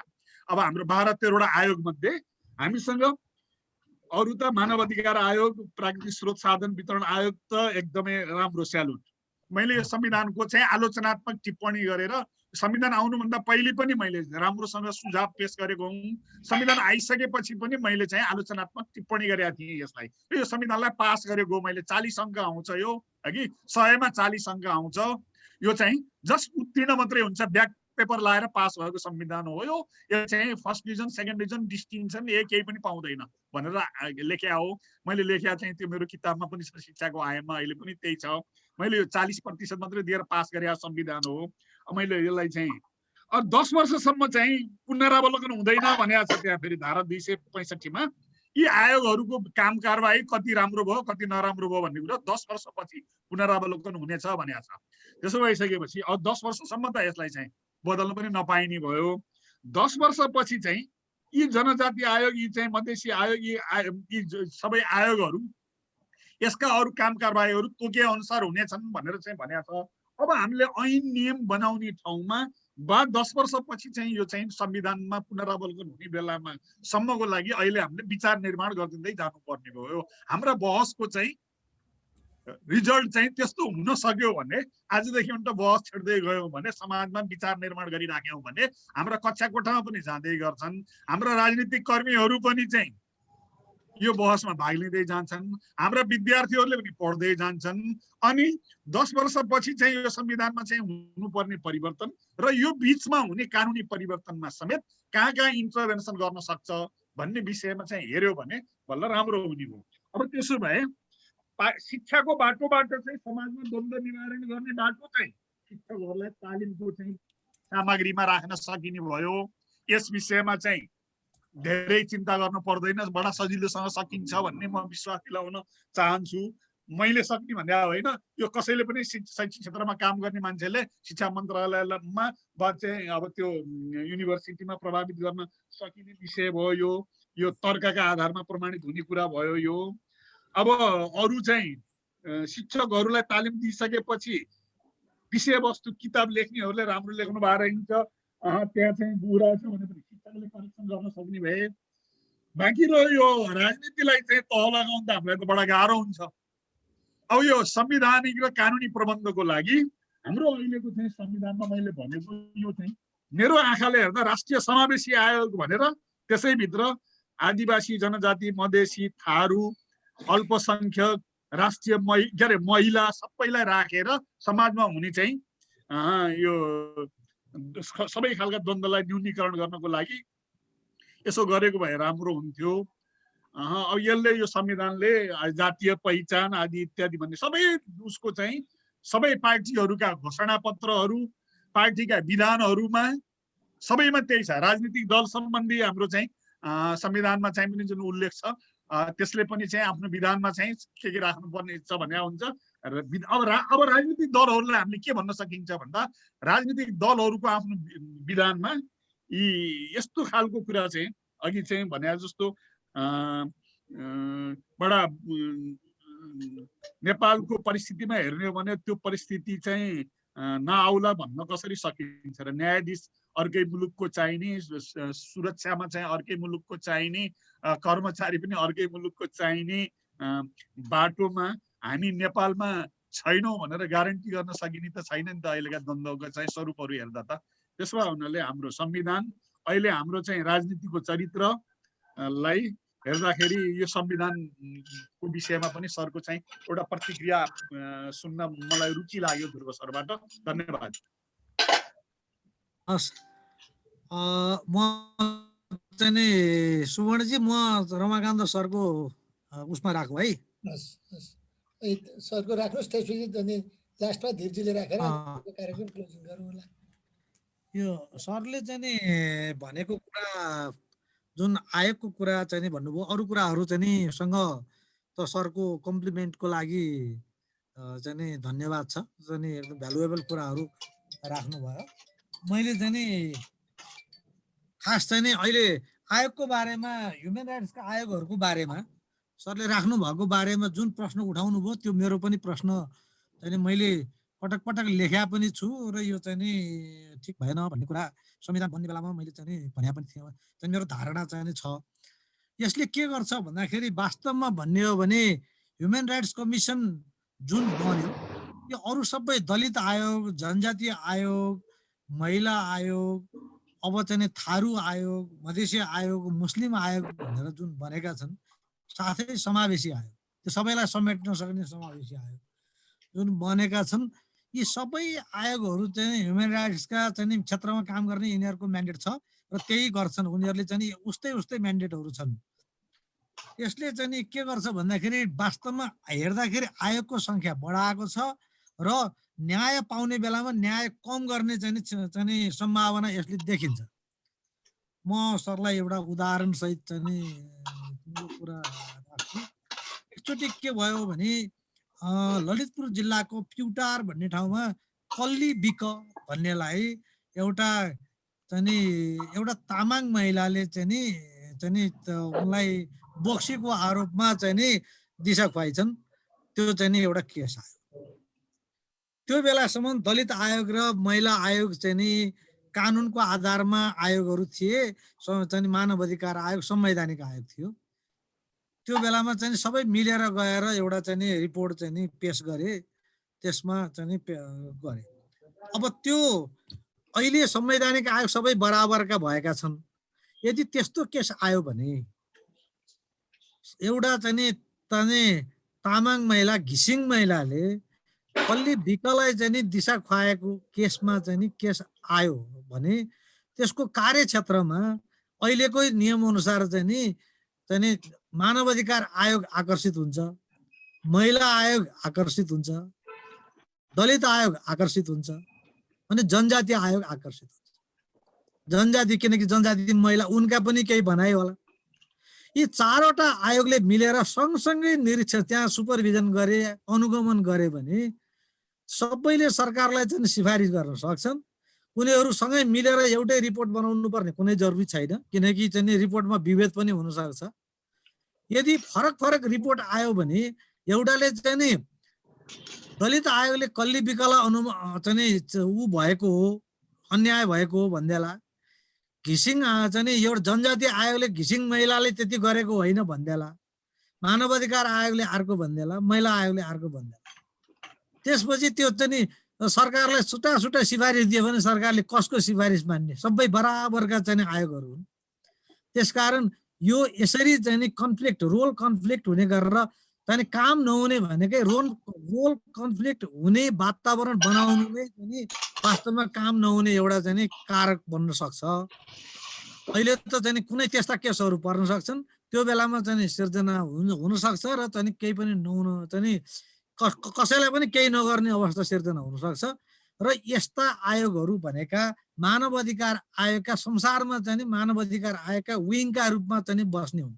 यिनीहरू विभिन्न क्षेत्र चाहिँ बनाएर ती आयोगहरू उसका ब्रान्च त बनाउने होइन, आयोगभित्रै बरु चाहिँ आयोगका पदाधिकारीहरू पुगेनन् भनेदेखि ती हेर्ने गरेर मानव अधिकार महिला आयोग पनि भन्नु हुँदैन, वास्तवमा भन्यो भने लिङ्गीय विभेद आयोग भन्नुपर्ने। चाहिँ किनभने चाहिँ तेस्रो लिङ्गीहरूलाई कसले हेर्ने? न त पुरुष हुन् ती, न त महिला हुन् ती। चाहिँ यहाँ चाहिँ अब तिनलाई हेर्ने कसले? महिला आयोगमा चाहिँ गएर तिनीहरू लिङ्गीय विभेद भयो भनेर भन्न जाने त महिला आयोगले त भएन। त्यसकारण त्यो चाहिँ नभएर संसारमा अभ्यासमा के छ भन्दाखेरि त्यसको मानव अधिकार आयोगमा बरु चाहिन्छ भने अहिलेकै पदाधिकारीहरूले आफ्नो कार्यक्षेत्र शाखा खोलेर काम गरे हुन्छ। होइन भनेदेखि एक एकवटा सदस्य राखिदियो भने चाहिँ ती सबैलाई चाहिँ गर्यो भने कमसेकम एउटै चाहिँ छत्र छायामा एउटै चाहिँ अर्गनाइजेसनभित्र आउँछ र चाहिँ निर्णय जान्छ, सरकारले सिफारिस जान्छ। र आखिर ती आयोगले गर्ने भनेको सरकारलाई सिफारिस गर्ने मात्रै हो। सरकारले सिफारिस गर्दा मोनिटरिङमा है त्यस्तो हुनसक्छ। त्यसकारण यो सरले भन्नुभएको कुरा एकदम जायज हो र यसले चाहिँ वास्तवमा भन्ने हो भने अधिकारहरूको चाहिँ लाई कमजोर बनाउने र चाहिँ कन्फ्लिक्टको सिर्जना गर्ने काम चाहिँ यी आयोगहरूको कारणबाट हुने सम्भावना एकदम देखिएको छ। मैले चाहिँ उदाहरण सहित सरलाई चाहिँ यो कुरा निवेदन गरेँ है, यो हुन सक्ने सम्भावना हो। र अर्को यो भन्दा चाहिँ अर्को चाहिँ कुरा के भने हामी दलित आयोग राखेछौँ। आयोग राखेपछि दलित आयोगले चाहिँ काम के गरिरहेछ भने दलितको प्रमाणपत्र बाँडेछ। त्यहाँ दलितको चाहिँ हेर्यो भने चाहिँ कुन कुन थर चाहिँ दलितका हुन् भनेर चाहिँ गर्छ। र मैले हेरेको एकचोटि चाहिँ दलितका थरमा त अहिले जे पनि लेख्ने चाहिँ लेख्न पनि पाइने भयो। घिमिरे दलित, नेपाल दलित, नेपालमा पनि चाहिँ हुन्छन् नि दलित। अनि भए जतिका थरहरू राखेर यी दलित हुन् भनेर प्रमाणीकरण चाहिँ गरिदिएर राखेको छ। अब दलित हुन् भनेर नाम चाहिँ गरेर प्रमाणपत्र बाँड्ने हो कि हटाउने हो? त्यो आयोगले चाहिँ त्यही काम गरेको छ। दलितको त प्रमाणपत्र बाँड्ने होइन, दलित हुने कुरा घटाउने हो नि त। अब हामी त प्रमाणपत्र बाँडेर बसिरहेका छौँ। त्यसकारण यो चाहिँ बाटो चाहिँ उल्टे हो भन्ने जस्तो मलाई लाग्छ है। मेरो चाहिँ यो कुरा मैले लेखा पनि छु भने चाहिँ पनि रहेको छु। अब सरको कुरासँग मेरो पनि सहमति छ है। यो चाहिँ यसको बारेमा मैले यही भने। अब यहाँ एकजना हाम्रो रामेश्वर सरले चाहिँ नि के लेख्नु भएको छ भन्दाखेरि तिवारी र गोतामेको फरक के रहेछ भनेर चाहिँ यहाँ प्रश्न छ। सायद चाहिँ व्यङ्ग्यात्मक प्रश्न त होइन जस्तो देखियो। अब मैले यो उखानै चाहिँ यस्तो उखान प्रयोग गर्नु हुँदैन भने बेलामा यो विभेद चाहिँ के हो भनेर त म जानकार छैन। यो उखानको बारेमा भने हो र विभेद छुट्याउन चाहिँ यिनीहरूको के हो भनेर यो जातिगत चाहिँ कुरा गर्ने फोरममा चाहिँ कसैले चाहिँ भन्नु होला। हाम्रो चाहिँ यस्तो कुराहरू गर्नु नै उचित होइन भन्ने फोरममा चाहिँ यो कुराको बारेमा के भनौँ होइन। यो उखानै चाहिँ राख्नु हुँदैन, यस्तो उखान फाल्नुपर्छ भन्ने कुरा नै गरे हो। This situation comes to the underdeveloped country like ours, chances is more. Is it true? भन्नुभएको छ। सामाजिक द्वन्द्व भनेको सबै संसारमा सबै देशमा हुन्छ। चाहिँ हाम्रो देशमा पनि छ। हाम्रो चाहिँ नि गरिब देशमा मात्रै भएको होइन। आयरल्यान्ड चाहिँ धेरै वर्षदेखि चाहिँ द्वन्द्वमा चाहिँ पीडित छ। आयरल्यान्डको चाहिँ झगडा सबैले सुनिरहेकै हो। धनी देशमा पनि हुन्छ। त्यसकारण जहाँ पनि चाहिँ नि भएका छन् र हामीले चाहिँ मेटाउने गलत बाटाहरू मेटाउने हो। जातिगत विभेद, तिमी ठुलो यो सानो यो ठुलो, यसलाई चाहिँ प्रिभिलेज, यसलाई चाहिँ अन्डर प्रिभिलेज, यसलाई चाहिँ हाई प्रिभिलेज भन्ने खालका वातावरणहरू हामीले राख्यौँ भने द्वन्द्व चाहिँ सधैँ रहन्छ। ती कुराहरू चाहिँ हामी बुझ्न सक्छौँ। गरिबीको कारणले मात्रै होइन, चाहिँ आयरल्यान्ड चाहिँ नि यसको लागि चाहिँ पर्याप्त उदाहरण छ भन्ने मलाई लाग्छ। अरू त मैले उत्तर गर्नु चाहिँ नि गुगल र युट्युबबाट खोजेर ल्याएको चाहिँ नि कुरा भन्नुभयो। गुगल र युट्युबबाट ल्याएको भन्दा पनि हामीले देखेकै र भोगेकै कुराहरू चाहिँ हामीले राखेका हौँ। यसलाई आत्मसात गर्ने, त्यही भएर अनुभूतिमय भनेको छ। मैले चाहिँ जुन अनुभूति गरेँ अथवा सरहरू यहाँ जसले प्रेजेन्ट गर्नुभयो उहाँहरूले जुन जुन तरिकाले अनुभूति गर्नुभयो त्यस्तै सरको पनि अनुभूति छ, यहाँ अनुभूति पनि राख्नु भएको छ। हामीले चाहिँ कुनै कुराहरू, एउटा कुरा के भने अस्ति भर्खर एउटा केस चाहिँ नि सरहरूले देख्नुभयो होला, काठमाडौँमा चाहिँ नि एउटा डेरा खोज्न गएको मैले चाहिँ नि भर्खर कि दोलखातिरकी एउटी केटीलाई पहिला चाहिँ नि डेरा दिने कुरा भएछ, अनि चाहिँ नि जात सोधेपछि दिन्न भन्नुभयो।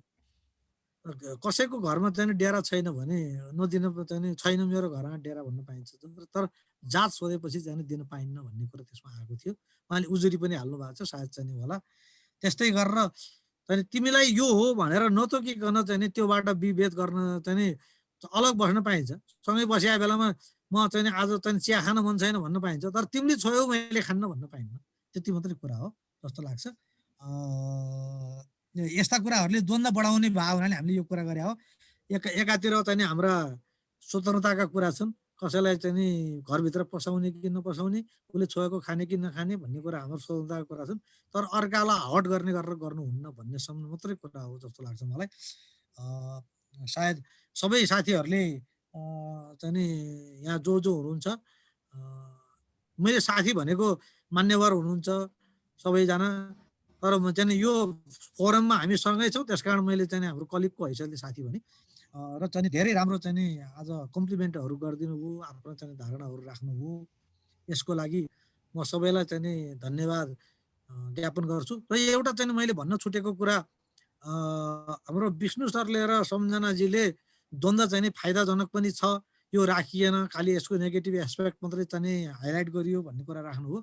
मैले चाहिँ नि द्वन्द्वको चाहिँ एजम्सनै चाहिँ नि द्वन्द्वले चाहिँ नि क्रिएट गरेका समस्याहरूको लाई उजागर गर्ने फोकसमा ल्याएर चाहिँ गरे हुनाले गरे हो।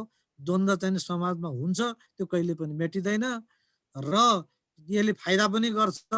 द्वन्द्वलाई कसरी लिइन्छ त्यो अनुसार चाहिँ नि फाइदा बेफाइदा हुने हो, त्यो कुरा हामीले चाहिँ नि गरेकै छौँ। द्वन्द्वले फाइदा पनि गर्छ, किनकि अगेनामा चाहिँ नि दुईटा चाहिँ नि त्यो दाउरा चाहिँ नि के भन्छन्, मुढाहरू नठोकिकन आगो बल्दैन भने जस्तै द्वन्द्व नभइकन समाज पनि चल्दैन, विकसित पनि हुँदैन। त्यो हामीसँग छ। खालि नेगेटिभ अनि नेगेटिभ द्वन्द्व कसरी सिर्जना हुन्छन् र तिनलाई के गर्न सकिन्छ भन्ने एजम्सनमा आजको चाहिँ छलफल सुरु गरिएको थियो। त्यही रूपमा बुझिदिनु हुन म अनुरोध गर्दै मेरो भनाइ यति नै राख्छु। धन्यवाद। धन्यवाद ध्रुव सर। हामी धेरै समय, मलाई लाग्छ हामीले निर्धारित समयभन्दा पनि निकै धेरै समय आज बितायौँ र धेरै साथीहरूले जिज्ञासा र सप्लिमेन्ट राख्नुभयो, सहभागिता जनाउनुभयो, त्यसको निम्ति हार्दिक धन्यवाद। मूलतः ध्रुव सरले आज उठाउनु भएको प्रश्न अलिक बढी सैद्धान्तिक कोणबाट थियो सुरुमा, पछि गर्दा गर्दै त्यो व्यावहारिक पक्षमा प्रवेश गर्यो र केही कानुनी कुराहरू र संवैधानिक कुराहरू पनि हाम्रो रमाकान्त सरले उठाइदिनु भयो। त्यसले हामीलाई थप अध्ययन गर्ने एउटा अवसर पनि प्राप्त भएको छ। र मूलतः यो द्वन्द्वको रूप चाहिँ अवसर पाउने र अवसर नपाउनेको बीचको कारणले नै जुन खाडल हुन्छ, त्यो खाडलले नै सिर्जना गर्ने रहेछ द्वन्द्व। त्यो जातीय रूपमा होस् अथवा आर्थिक वर्गको बीचमा होस्, चाहे चाहिँ शासकीय क्षेत्रमा पहुँच पुग्ने र नपुग्नेको बीचमा होस्, यी विविध कारणहरू हुन सक्छन् सतहमा। तर मूलतः अवसरहीनता र अवसर छोप्नेहरूको बीचकै यो सामाजिक रूपमा प्रकट हुने जुन स्वरूप हो, त्यसले नै द्वन्द्व सिर्जना गर्छ मूलतः भन्ने धेरै साथीहरूको आजको निष्कर्ष रह्यो, छलफलको विषय रह्यो। त्यसमा विविध कोणबाट साथीहरूले कुराहरू उठाउनु भयो र यो मलाई के लाग्यो भने यो आज मात्रै छलफल गरेर हामीले यो विषयलाई, अघि नै दिलजीले भनिसक्नुभयो, धेरै समय खर्च हुन सक्छ यो विषय हामीले छलफल गर्दाखेरि। आज थोरै प्रवेश मात्रै गरेका छौँ र यस्ता विषयहरू हामीले जे अनुभव गरेका छौँ त्यो अनुभूतिजन्य कुरा चाहिँ सतहमा देखिरहेको छ, तर त्यसको कारकको रूपमा चाहिँ भित्र अन्डर करेन्ट चलिरहेको छ। प्रकटीकरण हुँदा त्यो राजनीतिक रूपमा, सामाजिक रूपमा, आर्थिक रूपमा, यो विविध रूपमा प्रकट हुन सक्छ। तर राज्य कति कुशल छ, कति कुशल ढङ्गले त्यसको व्यवस्थापन हुन्छ, त्यही आधारमा नै त्यो समाजको द्वन्द्व न्यूनीकरण हुने अथवा बढ्ने गर्छ भन्ने आजको मूलत सबै मित्रहरूको निष्कर्ष रह्यो। यिनै विषयहरू राख्दै, यिनै निचोडहरू राख्दै म सम्पूर्ण सहभागी साथीहरूलाई आज हार्दिक धन्यवाद ज्ञापन गर्दै बिदा हुन चाहन्छु। हामी आज कार्यक्रम यही विश्राम लिन्छौँ। हस् त, धन्यवाद, शुभरात्रि।